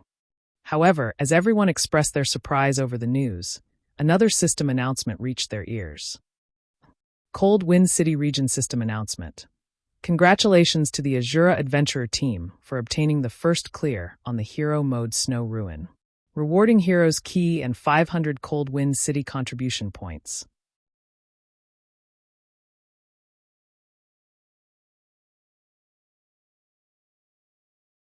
Chapter 1770. Cold Wind City's Ruler. Lucky Old Cat. As the system announcement rang out again, the members of Hecate's raid team, who who were originally celebrating their attainment of the Snow Ruins' first clear, fell into a daze. Did I hear wrong? Hero mode's first clear? There must be a mistake. How could anyone possibly clear the hero mode at this stage of the game? Right. Previously, Asura's raid team couldn't even beat the third-floor boss. How could it possibly beat the hero mode's final boss? As Hecate's members stared at the latest system announcement, they could not bring themselves to believe what they were seeing was true. The hero mode Snow Ruins difficulty was significantly greater than the normal mode versions. If a team did not gather enough good equipment from the normal mode Snow Ruin, challenging the hero mode was practically impossible. Meanwhile, Asura's raid team wasn't even capable of clearing normal mode before. So, just how could it possibly clear hero mode? Hero mode. Carnage's expression darkened at this sudden turn of events. He had never thought that Asura would actually challenge the hero mode. However, the fact that Asura had cleared the hero mode Snow Ruin was still not the most important part. The crucial point was that Asura had gained 500 Cold Wind City contribution points. Currently, the minimum requirement for an organization to take control of Cold Wind City was to have 500 contribution points. In other words, the Asura Adventurer team had already taken control of Cold Wind City and become the city's ruler. For the following month, Asura would hold a certain amount of authority over Cold Wind City. Only after 1 month had passed would the system conduct a re-evaluation and designate the player organization with the highest contribution points as the new ruler of the city. During this 1 month, Asura would gain plenty of benefits as the ruler of the city. If Hecate wished to overtake Asura in terms of city contribution points, then the guild would have to put in many times the effort it was putting in now. While Hecate's members were reeling from Asura's clearing the hero mode Snow Ruin, Cold Wind City was in an uproar. All hail Asura! Amazing! Asura managed to secure the first clear of the hero mode Snow Ruin. Just how strong is Asura's main force? Hecate is truly pitiful. Shortly after it got the first clear of the normal mode Snow Ruin, its achievement immediately got overshadowed by Asura's. However, with this, we independent players will have a great time in Cold Wind City. Since the Adventurer Alliance belongs to the Asura Adventurer team, the Adventurer Alliance will definitely develop into an even better organization. In the future, it might actually be possible to exchange for level 50 Dark Gold equipment from the Alliance. The system announcement of the Asura Adventurer team claiming the hero mode Snow Ruins first clear brought endless joy to Cold Wind City's independent players. Now, many of them wished to join the Asura Adventurer team. As for the various guilds of Cold Wind City, this news signaled the beginning of their nightmare. Had Hecate been the one to take control of Cold Wind City, the guild would have definitely placed heavy pressure on the Asura Adventurer team and the Adventurer Alliance. At that time, the independent players of Cold Wind City would have been made to realize the strength of guilds. However, now that Cold Wind City had fallen into Asura's control, more players would feel that joining the Adventurer Alliance was better than joining a guild. If that happened, then guilds would have even less living space in Cold Wind City.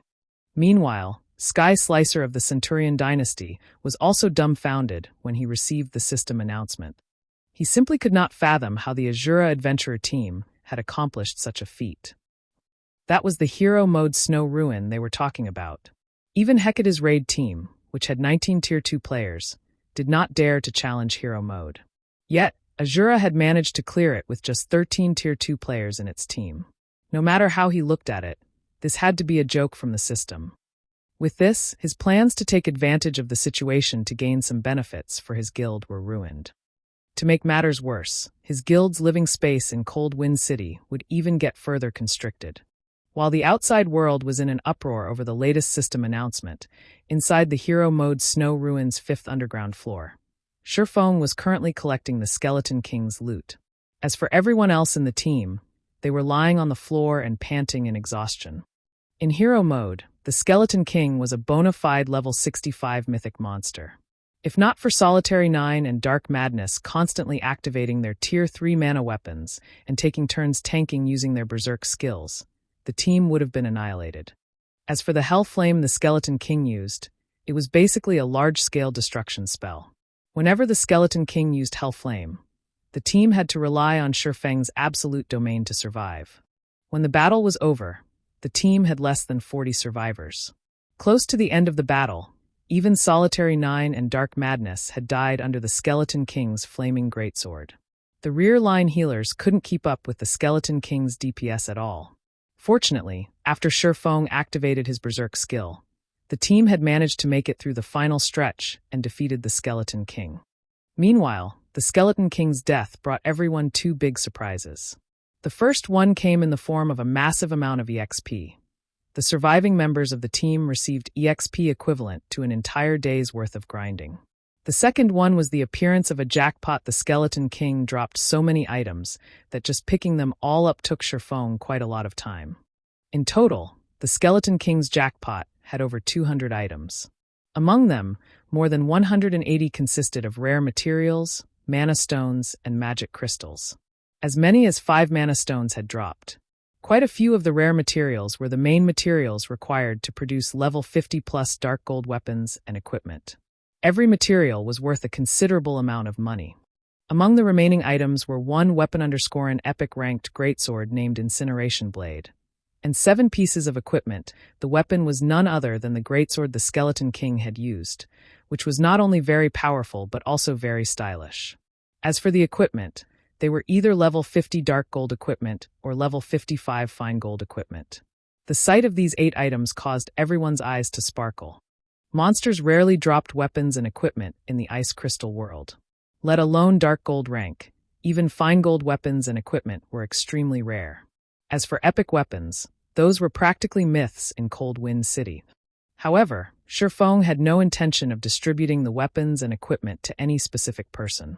Instead, he intended to place them in the Asura Adventurer Team's exchange catalog and allow Asura's members to exchange for them.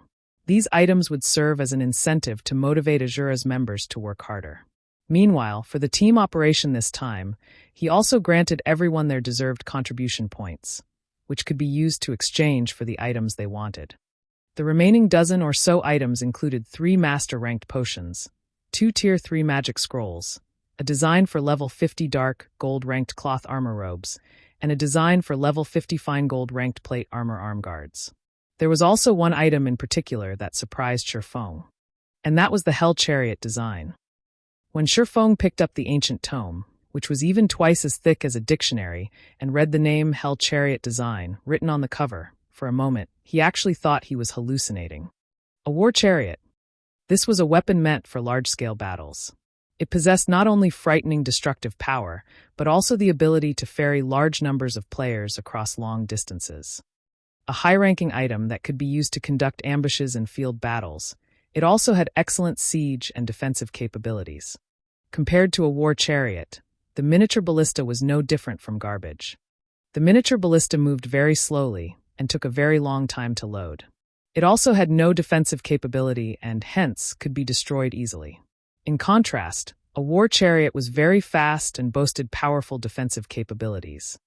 A war chariot could ensure that the players riding inside did not receive any damage from attacks, somewhat similar to the ships at sea. Shifeng had never imagined that the Snow Ruins final boss would drop such an item. In terms of value, all the other items the Skeleton King dropped combined were not even worth 1/5 of the Hell Chariot design. After taking a few deep breaths and calming himself down, Shifeng activated Omniscient Eyes and appraised the Hell Chariot design. He wanted to know what rank the chariot design was exactly.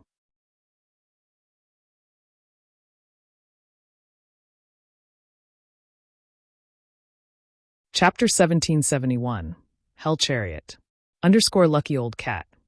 As Shifeng used Omniscient Eyes on the tome in his hands, a loading bar appeared before him, needing 10 seconds to fill completely. 10 seconds. Shifeng's heartbeat quickened when he saw the loading bar. The longer the appraisal time, the more valuable the appraised item was. War chariots could be categorized into basic, intermediate, advanced, master, and grandmaster ranks, the chariot's value increasing with each subsequent rank. The war chariot's abilities were also stronger with each rank. A basic war chariot possessed enough combat power to deal with a great lord, but only a fool would use it against a monster. War chariots truly shined in siege battles and combat between players. Using a war chariot to deal with monsters was overly extravagant. Unlike normal weapons and tools, repairing a war chariot required more than just coins. players would also have to supply the materials. If a war chariot were used to grind monsters, the income wouldn't even be enough to cover the repair costs. Moreover, the required materials were very rare and hard to obtain. Once the loading bar was full, the Hell Chariot design's details appeared before Sherfong. Hell Chariot design, intermediate design, can be used to produce the Hell Chariot. Hell Chariot. Maximum capacity. 20 people increases movement speed by 180%. Possesses Tier 2 defensive capabilities. Durability 400 additional skill 1 dash. Magic Shield. Constructs a Tier 3 magic barrier that can absorb up to a maximum of 2 million damage for 20 seconds. Each use costs 20 magic crystals. Cooldown, 10 minutes additional skill 2 dash. Hell Cannon, 1500 range. Deals a devastating blow at the Tier 3 standard to a 30-yard radius. Each use costs 100 magic crystals. Cooldown, 15 seconds additional skill 3 dash. Flame Spears. Creates 12 flame spears. Each flame spear carries power at the peak of Tier 2 and has a 150-yard attack range. Cooldown 3 seconds. What a powerful war chariot. Sherfeng's eyes glowed with excitement as he read the Hell Chariot's attribute panel. He had seen many intermediate war chariots in the past, but the Hell Chariot's attributes could even rank among the top intermediate war chariots. Normal intermediate war chariots only had 300 points of durability and only increased movement speed by 160%, which was roughly the same as a mysterious iron mount, yet the Hell Chariot increased movement speed by 180%. That was on par with the increase of a secret silver mount. However, the skills had to be the best part about this Hell Chariot. Ordinary intermediate war chariots only provided a Tier 2 magic shield that could reduce damage from Tier 2 attacks by 70% and Tier 3 attacks by 40%. Meanwhile, the war chariot's Tier 3 magic shield could reduce damage from Tier 2 attacks by 80%, Tier 3 attacks by 70%, and Tier 4 attacks by 40%. With such a powerful magic shield, even a Tier 4 mythic monster wouldn't be able to destroy the Hell Chariot within a short time. As for the production requirements, they weren't particularly demanding. Only 3 master engineers and 1 master forger were needed to produce the Hell Chariot. The only troublesome part was the main material, Titan Oregon. A single Hell Chariot required 500 pieces of Titan ore, a super rare ore that was even hard to find in the Storm Empire, which was famed for its production. This was because Titan ore was one of the main materials for epic equipment. It seems that I'll need Melancholic to focus on collecting Titan Oregon. Sherfong started plotting as he gazed at the Hell Chariot design in his hands. It wouldn't be impossible for the Candlelight trading firm to gather 3 master engineers and a master forger. The materials were the only other problem. Once they solved that, they could mass-produce the Hell Chariot. If Zero Wing had a tool like the Hell Chariot, its members could easily venture deep into neutral maps to grind and explore. The guild's members wouldn't need to compete with other guilds for nearby maps. In that case, Zero Wing's members would acquire more resources for the guild and themselves. A war chariot wasn't just a weapon of war. It was also a powerful transportation tool, much better than a mount. This was because players would not lose stamina and concentration when traveling in a war chariot. Moreover, war chariots could regenerate players' stamina and concentration, although its ability to do so wasn't as good as a normal NPC city. The most important point was that war chariots could hold simple repair tools. This allowed players to repair their weapons and equipment without visiting a smithy. Only the repair fees were extremely high, 3 times a city's prices. Also, there was a limit to how many repairs a war chariot could conduct. The simple repair tools that could be loaded onto an intermediate war chariot could only repair up to a maximum of 10,000 points of durability. However, to expert teams that valued time over money, this was a wonderful perk. Following which, Sherfong carefully stored the Hell Chariot design and inspected the hero's key, which he had acquired for securing the first clear of the hero mode Snow Ruin. Hero's Key Snow Ruin, Dark Gold rank item, can be used to activate the Snow Ruin's primordial teleportation magic array. Can teleport up to a maximum of 500 players to the other side of the teleportation array. Cooldown, 144 hours, 3 natural days. As expected of the first clear reward for hero mode, the system actually gave out such an item. Sherfong was astonished as he read the hero's keys attribute panel. Unlike on the continent of God's domain, traveling between cities in any otherworld was not an easy task. If Otherworld's players wished to visit other cities, they had to acquire an entry permit. The teleportation function between two cities would only activate after a certain number of players had secured entry permits. Before this requirement was fulfilled, players with a teleportation entry permit would physically have to travel to the city specified in the entry permit or use some secret passage. There was no other way for players to travel between two cities. Meanwhile, after killing the Skeleton King, a golden chest had appeared in the shrine, containing teleportation entry permits. When raiding the normal mode Skeleton King, players would only gain between 100 and 150 entry permits. Meanwhile, Hero mode provided between 200 and 300 entry permits. Moreover, once players cleared the Snow Ruin, regardless of which mode they challenged, they would be prevented from challenging the Snow Ruin again for 7 days. However, the hero's key could teleport 500 players to a different region directly. Moreover, it only had a 3-day cooldown. To the various guilds and adventurer teams that were trying to find a foothold in a different region as quickly as possible, this was a godly tool. Commander, there are a total of 265 entry permits in the golden chest. What should we do with them? Yenya could not help but ask as she retrieved the entry permits. Currently, throughout Cold Wind City, only Asura and Hecate possessed entry permits to other cities. Meanwhile, these entry permits would only bind to players after use. In other words, they could be sold or traded. For Cold Wind City's players, traveling to another region was a golden opportunity. Many of these players dreamed of acquiring an entry permit, especially the city's various guilds. If they sold the entry permits they had right now, they could definitely make a fortune. For the time being, our priority is to expand our development to other cities, Sherfong said, shaking his head.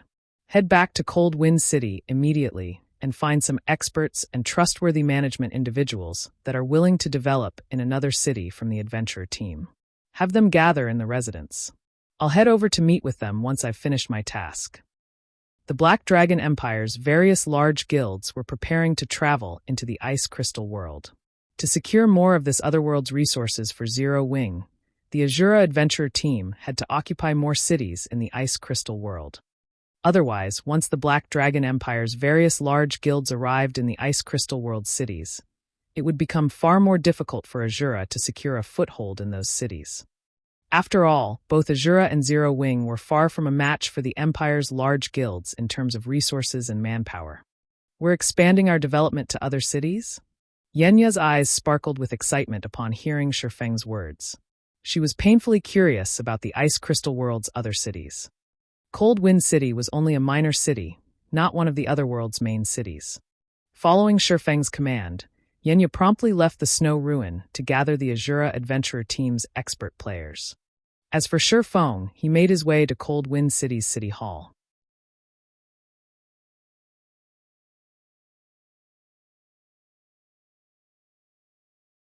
Chapter 1772, Acting City Lord. Lucky Old Cat. After Sherfong entered the City Hall, he noticed that quite a few Hecate members stood at the front desk to pick up city quests.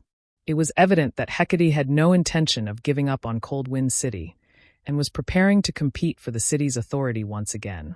The guild had even picked up 2 of the top 5 most difficult contribution quests available. There were many contribution quests available in Cold Wind City, but they were all very difficult and could not be completed by ordinary experts. As for the top 10 most difficult contribution quests, each of them could rival epic quests. After completing these epic contribution quests, one would acquire roughly 50 city contribution points. Each of the top 5 contribution quests awarded 100 CCPs or more. In addition, players had to pay a hefty deposit when picking up these contribution quests. In the case of the top 5 contribution quests, the deposit was 500 gold plus 5,000 magic crystals. If players failed to complete the quest, they wouldn't get their deposit back. Yet, Hecate had picked up 2 of the top 5 quests at the same time. 1,000 gold might not be much for a first-rate guild like Hecate, but 10,000 magic crystals was no small amount. After all, the Ice Crystal world was an otherworld that had low production of magic crystals. However, Sherfong did not give the matter much thought as he followed the NPC senior administrator straight to the office of Cold Wind City's magistrate to receive a portion of authority over the city. Bookshelves filled with books lined the peaceful office's walls. Currently, a young man in noble garb sat behind a desk, reading through some documents. Upon seeing Sherfong, the youth set aside his work.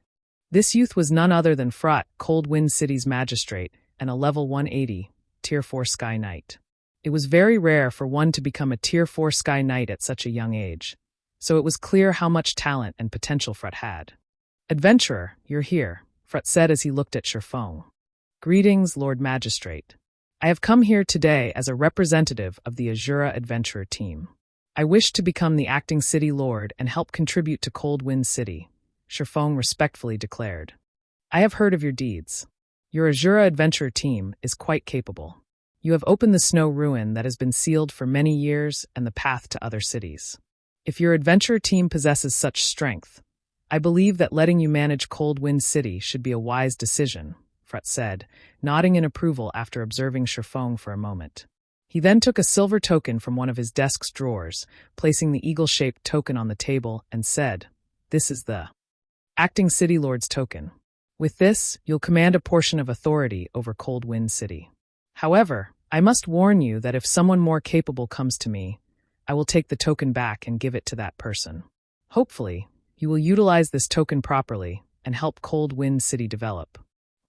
Saying so, Frot passed Sherfong the acting city lord's token. Upon receiving the token, triumph filled Sherfang's heart. With this token, he would be considered Cold Wind City's ruler and possess advanced authority over the city. He could now turn the entire city into the Asura Adventurer Team's headquarters. After becoming the acting city lord, he would gain access to several empty plots of land in Cold Wind City's central district. These plots were specifically reserved for the acting city lord to build advanced constructions, such as advanced smithies, advanced restaurants, advanced shops, and advanced magic stores. Advanced shops, in particular, could even be used to host large-scale auctions, in which more than just players could participate. NPCs would be able to auction items as well. Only these large-scale auctions could only be hosted once a week. In addition, becoming an acting city lord granted him the authority to construct a teleportation plaza in the central district. He could establish teleportation gates that transported players to Cold Wind City's border fortresses. These border fortresses were very far from Cold Wind City itself, and most of them occupied level 60+ high-resource maps. These maps contained many resources unique to the ice crystal world. However, if players tried to reach these border fortresses on foot, they would have to pass through multiple level 90 or above maps. Aside from the extreme danger, the journey was very time-consuming. Hence, traveling there via teleportation gate was the best option. The acting city lord managed these teleportation gates, and both the teleportation fees and the currency used would be left to their discretion. Of course, the system would impose a maximum and minimum amount. Meanwhile, the acting city lord would receive 20% of the income from the teleportation gates. This was the greatest benefit of being an acting city lord. Thinking up to this point, Sherfong headed to a VIP lounge on the city hall's second floor and began to discuss the teleportation gates construction with the NPC senior administrator. The sooner he built the teleportation gates, the more the Asura Adventurer team would benefit. "My lord, this is the information on the teleportation gates you have requested. From small to large teleportation gates, everything is on this list," the senior administrator said as he handed Sherfong a list of available teleportation gates. "How expensive." It's no wonder why the guilds that had taken control over otherworld NPC cities in the past hadn't constructed teleportation gates early on. Sherfong was utterly astonished as he read the construction costs. Just constructing a small teleportation gate cost 10,000 gold and 80,000 magic crystals. Meanwhile, a small teleportation gate only allowed travel to 3 fortresses and would only teleport a maximum of 50 people at a time. Meanwhile, a medium teleportation gate cost 20,000 gold and 200,000 magic crystals to construct. It allowed teleportation to 6 fortresses, with each teleportation transporting a maximum of 100 people. Though the mana cost for each teleportation was the same as the small teleportation gate. In other words, a medium teleportation gate could generate more profit. As for the large teleportation gate, it cost 40,000 gold and 300,000 magic crystals to build. It allowed teleportation to 10 fortresses, and each teleportation could carry up to 200 people. Similarly, the teleportation cost of the large teleportation gate was equal to that of the small teleportation gate. Of course, since a teleportation gate would be very beneficial to Cold Wind City's development, it would also award Shifeng a considerable number of city contribution points. He wouldn't just be spending his coins and magic crystals to allow his successors to take advantage of his effort. Building certain advanced constructions would award CCPs as well. Only, the amount varied depending on the type of construction. This was also the reason that once a player became an acting city lord, it was very difficult for others to surpass them. My lord, as you are the first adventurer to be chosen as the acting city lord, we can offer you 2 special teleportation gates. Here is the information for these gates, the senior administrator said as he passed 2 more lists to Shifeng. Once you have made your decision, you may notify me at any time. Of the 2 new lists the senior administrator had provided, both recorded information on small teleportation gates. However, unlike the normal version, these 2 gates each had an additional function. The first gate allowed teleportation to 4 border fortresses, but the construction price was 10,000 gold and 100,000 magic crystals. As for the second gate, it still only allowed teleportation to 3 border fortresses, but it also included teleportation to the main hall of the Snow Rift's Snow Ruin. Like the first gate, its construction price was 10,000 gold and 100,000 magic crystals. How fraudulent! 1 additional teleportation point increases the cost by 20,000 magic crystals. Shifeng could not help but inwardly curse at the system as he read the list. However, after giving the matter some thought, he found this pricing to be reasonable. After all, these options were only offered to the first acting city lord. The next acting city lord wouldn't have this benefit. He then said, "I wish to construct a teleportation gate that is connected to the Snow Ruin." While having the connection to an additional border fortress was valuable, he could gain more benefits in the short term if he allowed teleportation to the Snow Ruin. After all, teleporting between the Snow Rift and Cold Wind City would be helpful to players who wanted to venture to other cities. This was especially true for the Asura adventurer team.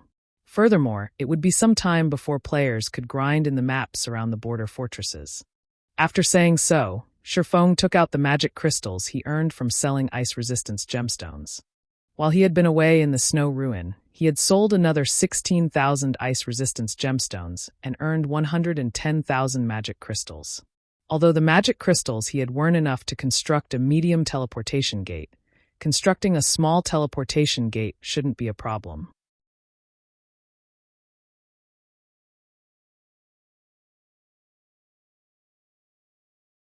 Chapter 1773, Unifying Cold Wind City. Inside the quiet VIP lounge. After Shifeng paid the 10,000 gold and 100,000 magic crystals, a magic barrier formed in Cold Wind City's central plaza. Players caught within the barrier were immediately teleported out of the central plaza. What's going on? Why can't anyone get into the central plaza? Is that even possible? It's true. I can't get into the central plaza. I can't even see what's going on inside. The players standing around the pitch-black barrier that had enveloped the central plaza could not help their growing curiosity about the new development. A short moment later, every player in Cold Wind City heard the ring of a system announcement. Cold Wind City Region System Announcement. The Asura Adventurer team has constructed a teleportation gate in the central plaza. Players can now use the teleportation gate to travel to the connected border fortresses. More detailed information will be posted on the Central Plaza's notice board. The system announcement repeated 3 times. What's going on? A teleportation gate? We can actually teleport to other regions now? That doesn't seem to be the case. Anyone over at the Central Plaza right now? Mind updating us on the situation? I just read the notice. The Asura Adventure team is amazing. The new teleportation gate Asura has constructed allows us to teleport to 2 level 60+ maps. Moreover, this teleportation gate is linked to the Snow Ruin. If we want to explore the Snow Rift or Snow Ruin, we can just teleport there now. We won't have to run all the way anymore. Damn, doesn't that mean it'll become much easier to travel and grind there now? For a time, Cold Wind City's independent players excitedly celebrated the new construction. To them, players who were doomed to live long-term in Cold Wind City, nothing could be more troublesome than physically traveling to maps. Practically half their time in the game was spent on travel. Now that there was a teleportation gate that could send them to the Snow Rift directly, they could spend more time grinding. This, in turn, would increase their leveling speed. In contrast to the independent players' reactions, the upper echelons from the city's various guilds wore gloomy expressions when they heard the news. Independent players might not have a clear idea of what kind of authority an acting city lord possessed, but this information was not foreign to the various guilds. It took only a little investigation to find out. The various guilds had believed that they still had a chance of wresting the position of acting city lord away from Asura within the next month. But now, their hopes had been dashed. The Asura adventurer team was invincible in Cold Wind City. The teleportation gate's activation meant that Asura could start collecting teleportation fees and earn a massive amount of income. With these funds, Asura could commission more advanced constructions and earn more city contribution points. Meanwhile, their guilds would hold less influence in Cold Wind City as time went on. From now on, the Asura adventurer team would make the rules in Cold Wind City. Vice Guild Leader, what should we do? Vice Heaven, who occupied the Snow Ruins' first upper-floor hall, turned to Carnage when he saw the latest system announcement. Now that Asura had built a teleportation gate, Hecate would have a very difficult time trying to compete with Asura, even if it completed several epic contribution quests. Interesting. It seems that I have underestimated Asura's commander, Carnage said, smiling. However, if Asura thinks it can compete with Hecate just because it has secured Cold Wind City, then it has made a massive mistake. Notify the vultures and have them take action. Have the vultures take action? Vast Heaven's eyes sparkled upon hearing the order. I'll notify them right away. In one of the city hall's VIP lounge. Once Sherfong had paid the construction fee, the senior administrator, Merc Hans, gave Sherfong a detailed form relating to the small teleportation gate to fill out. The form would allow Sherfong to decide the teleportation's pricing and ranking systems. In God's domain, the smaller a teleportation gate was, the greater its operating cost would be and vice versa. Hence, the system had determined that the minimum teleportation fee for traveling to the Snow Ruin was 1 silver, 50 copper, and its maximum could be set to 5 silver. In the end, Sherfong had decided to set the teleportation fee for the Snow Ruin at 2 silver. While this price might be a little high for current ordinary players, it was affordable for elite players. With the amount of time players could save, they could easily earn back the 2 silver and more. As for the ranking system, Sherfong had settled on 3 ranks: basic, silver, and gold.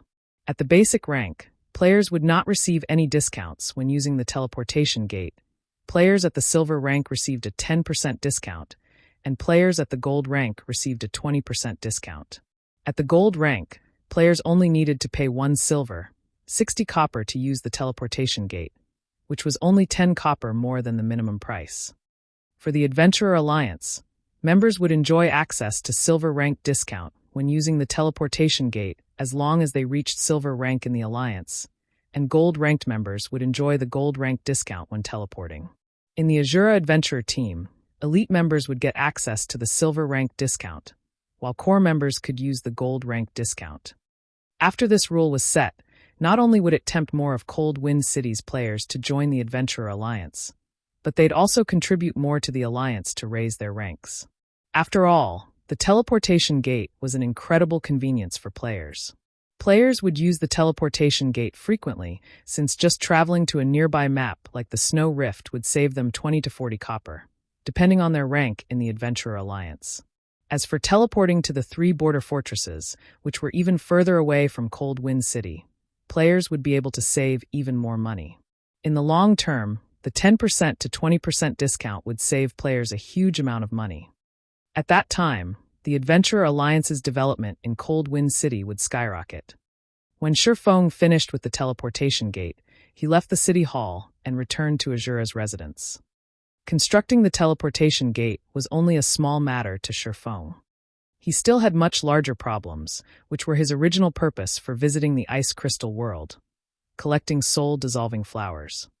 Despite exhausting all options, He had only collected 6 soul-dissolving flowers thus far. He was still far from reaching his goal of 20 stalks. Moreover, he had been in the ice crystal world for such a long time already. This meant that he had already obtained all of the available soul-dissolving flowers in Cold Wind City. He wouldn't be able to acquire more within a short time. If he wanted to acquire the 20 soul-dissolving flowers quickly and complete the Philosopher's Hand quest, he had to visit the ice crystal world's other cities. Upon entering the courtyard of Asura's residence, Shifeng was greeted by the sight of many high-spirited players. When these Asura members noticed Shifeng's return, they promptly greeted him with joy and respect. "Commander, you're back." "Greetings, Commander." Seeing a crowd rapidly form around him, Shifeng did not dare to tarry. After responding with a few nods, he sped into the residence. "Commander, I've gathered the people you asked for.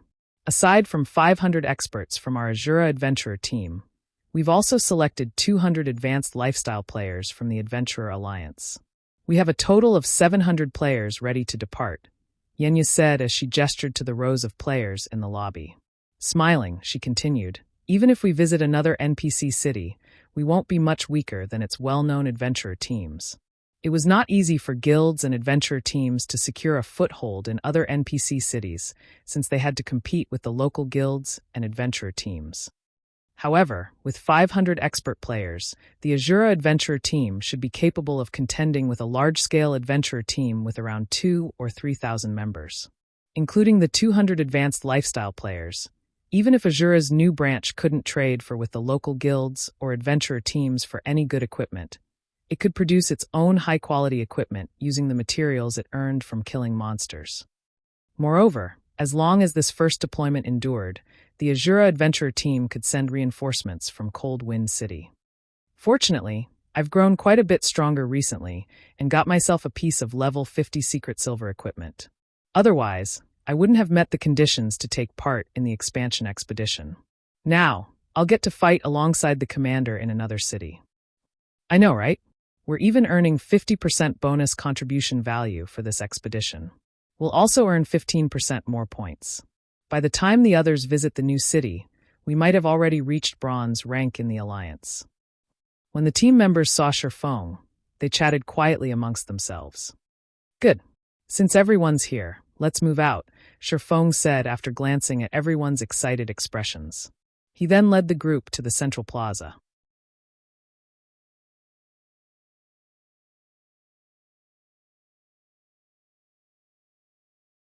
Chapter 1774. Initial Appearance in a Foreign Region. _Lucky Old Cat. Since NPCs were in charge of building the teleportation gate at the central plaza, after Shifeng paid the necessary fees, construction took less than 10 minutes. As the pitch-black barrier enveloping the central plaza disappeared, a 6-meter-tall stone gate inside came into view. The ground around the gate had all sorts of divine runes and magic arrays carved into it, which increased the mana density at the central plaza slightly. Currently, a large number of players had gathered around the central plaza, their eyes filled with interest as they looked at the teleportation gate. Some adventurer teams couldn't hold back their curiosity and directly teleported to the 3 border fortresses the teleportation gate connected to. When Shifeng's expedition team arrived at the central plaza, it immediately attracted the attention of every player there. Now that Asura had become the master of Cold Wind City, no power in Cold Wind City dared oppose the adventurer team anymore. Only those seeking to halt their development in Cold Wind City would go against Asura now. Following Shifeng's arrangement, Asura's expedition team started teleporting to the snow ruin in batches. What's Asura trying to do with so many players? Didn't you see that they teleported to the snow ruin? Moreover, there are quite a few low-leveled lifestyle players in the team. I guess that they plan to develop in another region's city. Crap. Asura is too amazing. It's already trying to expand to another city. With this, the guilds of Cold Wind City will fall even further behind Asura. I know, right? I heard that some of the smaller guilds have already disbanded in order to join the Asura Adventurer team. Asura's recruitment standard is very high. Although I've reached the Trial Tower's 4th floor already, I was still deemed too weak when I tried applying. Right now, I can only slowly improve my ranking in the Adventurer Alliance. while the bystanders at the central plaza were discussing the Asura adventurer team. Shifeng's group had arrived at the Snow Ruins main hall. Once everyone was present, Shifeng used the hero's key and teleported 500 players to the other end of the primordial teleportation magic array. As for everyone else, they teleported there using the teleportation entry permit. When everyone opened their eyes again, they had already arrived inside an abandoned shrine. The shrine was so dilapidated that snowy white clouds peeked through the many holes in the roof. Meanwhile, this shrine was located at the other end of the snow rift. System, congratulations. You have arrived in the Frozen City region. We made it over, just like that? When everyone heard the system notification, they had a sense of unreality. It felt as if they were still in the cold Wind City region. All right, everyone, get ready. We're setting out for Frozen City, Shifeng commanded. Although they had teleported to another region, they were still inside the snow rift, which remained a forbidden land for players. Needless to say, there were definitely plenty of monsters here. However, before the expedition team even got 1,000 yards away from the abandoned shrine, a group of players suddenly surged out from the snow-capped forest on both sides of the team. Very quickly, these new arrivals not only blocked off the expedition team's path of advance, but also formed an encirclement around the team. With a glance, Shifeng and the others could easily tell that this group of new arrivals comprised at least 30,000 players, every one of them wearing Hecate's guild emblem. From the sneers and killing intent these Hecate members displayed, these guild players obviously held bad intentions towards them. Before Shifeng and the others could do anything, the sky above them suddenly darkened. A moment later, everyone in Asura's team gained a debuff that prevented them from using teleportation tools and teleportation skills for 3 hours. The Tier 3 magic scroll wore blockade? Shifeng could not help but frown as he looked at the debuff on him. Commander, this is bad. They clearly came prepared. Right now, we can't even use instantaneous movement magic scrolls to leave this place, Yenya said, an ugly expression on her face as she looked at the Hecate members surrounding them. Their opponent outnumbered them by too much. Moreover, these Hecate members were all very well equipped. Even the weakest piece of equipment on them was level 50 mysterious iron rank. As for their levels, they were all at least level 53. Quite a few of them also radiated a chilling aura. These players were evidently experts that had fought on many battlefields. Most likely, they were not the slightest bit weaker than herself and the other Tier 2 experts of Asura. Meanwhile, the 20-plus players standing at the forefront of the guild's lineup even felt lethal to Yenya. As Hecate's army drew closer, Asura's members grew anxious. At this time, a berserker clad in dark blue armor walked out from Hecate's army. Looking at Shifeng and the others, the berserker laughed loudly. Ha ha! Aren't you people from Asura very amazing? Why are you getting afraid now? This berserker was none other than Vast Heaven. It is normal for them to be afraid. After all, we have a total of 40,000 elites and experts gathered here. What could they possibly do with their measly 700 players? Said a slim man clad in dark gray mage robes, standing beside Vast Heaven, chuckling. However, the Vice Guild leader sure has a high opinion of them to have actually sent so many of us here to stop them. The 11 Tier 2 players standing beside him nodded in agreement with the gray-robed man's words. The Vice Guild leader has told me to remind you all to be careful of Asura's commander. That man is very strong, Vast Heaven said as he fixed his gaze on Shifeng. That person is Asura's commander? He doesn't look like much at all. Regardless, since the Vice Guild leader has already said so, leave that person to us. We'll leave the small fries to you, the slim man said as he glanced at Shifeng, a hint of playfulness in his eyes. Blade, I'll attack first later on. You ambush him from the side. We'll give this brat a taste of what it feels to be utterly helpless. Sure. The level 55, Tier 2 assassin standing beside the slim man replied indifferently before disappearing from where he stood. All right, I'll go deal with those small fries, Vast Heaven said, a hint of disappointment in his voice as he watched the Tier 2 elementalist and Tier 2 assassin moving out. The Tier 2 elementalist walking straight toward Shifeng, and the Tier 2 assassin that just disappeared were both part of the 12 heavens. They also ranked number 1 in their respective classes in Hecate. The elementalist was Cold Brew, while the assassin was Blade Hand. Either of them could defeat him easily. Working together would amplify the combat power they could display by multiple times. Hence, instantly killing a Tier 2 player would be child's play for them. At this point, Hecate's other members had also started slowly closing in on Asura's members. Facing such a force, even Yenya, who was a Tier 2 player, could not help but gulp. As for the other experts of Asura, they were already breaking out in a cold sweat. After all, this was the first time they were going up against such a massive force. Resisting the horrific aura and pressure Hecate's army projected was deeply ingrained. Yet in such a situation, they could only watch the guild players draw near. We're doomed. Hecate is too ruthless.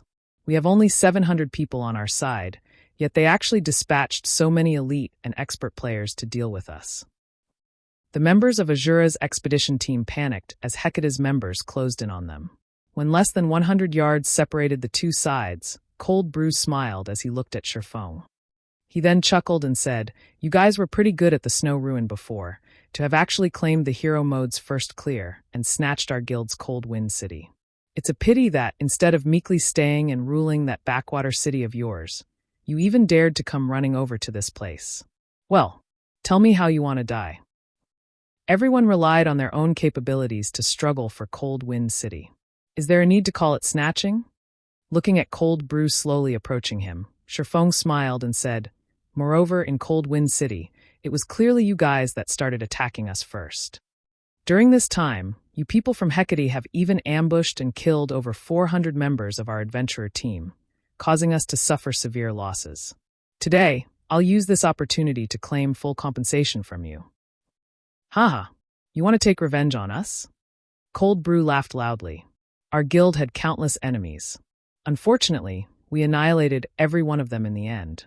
How will your Asura adventurer team take revenge on us?" As soon as Cold Brew said so, the large group of experts behind him sprang into action. Like a pack of fierce tigers, they surged towards Asura's members. "We'll take revenge like this," Sherfong replied, plucking a scroll and the evil god's eye from his bag. He then unfurled the Tier 3 large-scale destruction magic scroll Purgatory Flames and used the evil god's eye's world power on it. Burn. Purgatory Flames.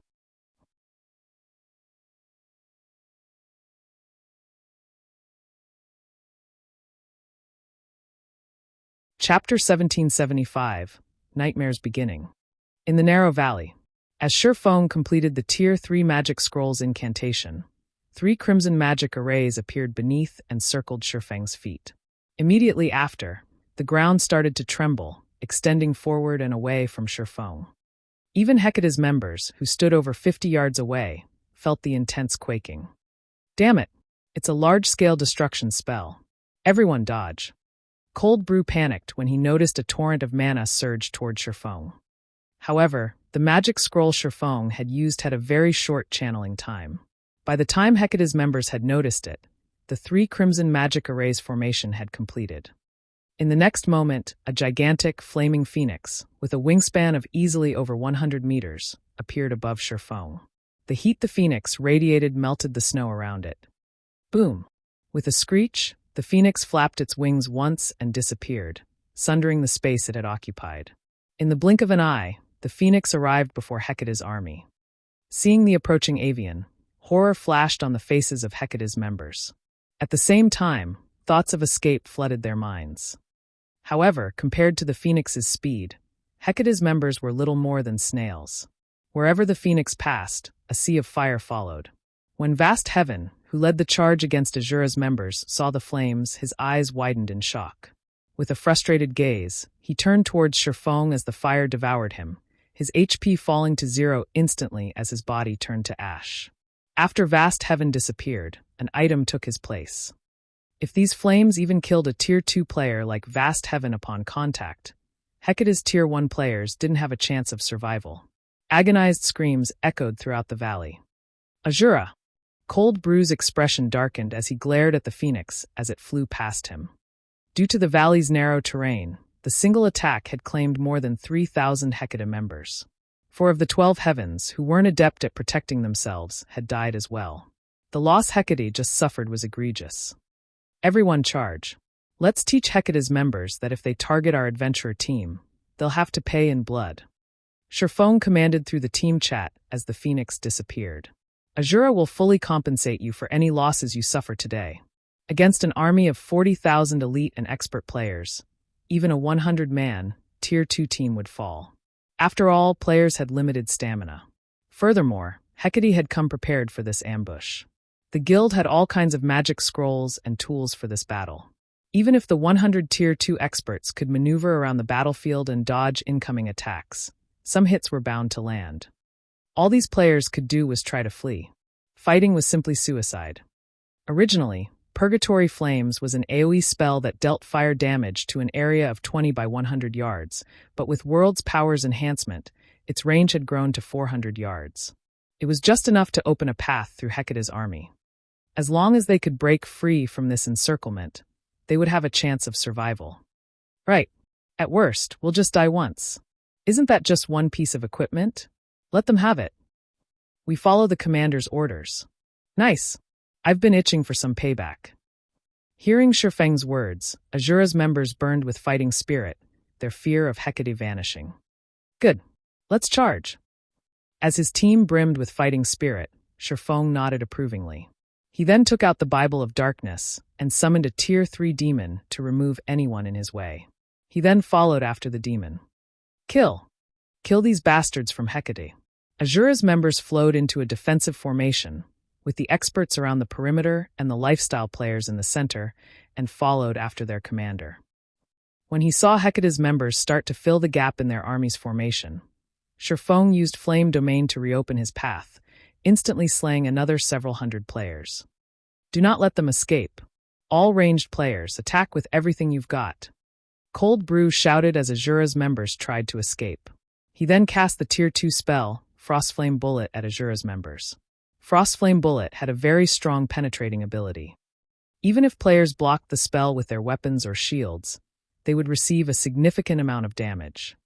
The 8 Frostflame bullets that appeared instantly killed 2 of Asura's experts that had stood along the edge of Asura's formation. The Hecate members who stood along the valley's sides began to launch their own attacks, raining spells and arrows down on Asura's members. Although Asura's members did their best to block these attacks, there were just too many, and some got past their defenses, plowing into these players. Asura's expedition team had lost over 30 players after a single intense bombardment from Hecate's players. The difference in strength was clear for all to see. As Hecate's members prepared to launch a second wave, Yenya displayed her strength. As a Tier 2 druid, her combat power might not be a match for other Tier 2 players, but when it came to defensive and healing capabilities, she was extremely powerful. Tier 2 spell, Song of the Forest. Suddenly, a light green dome with a 50-yard radius formed around Yenya.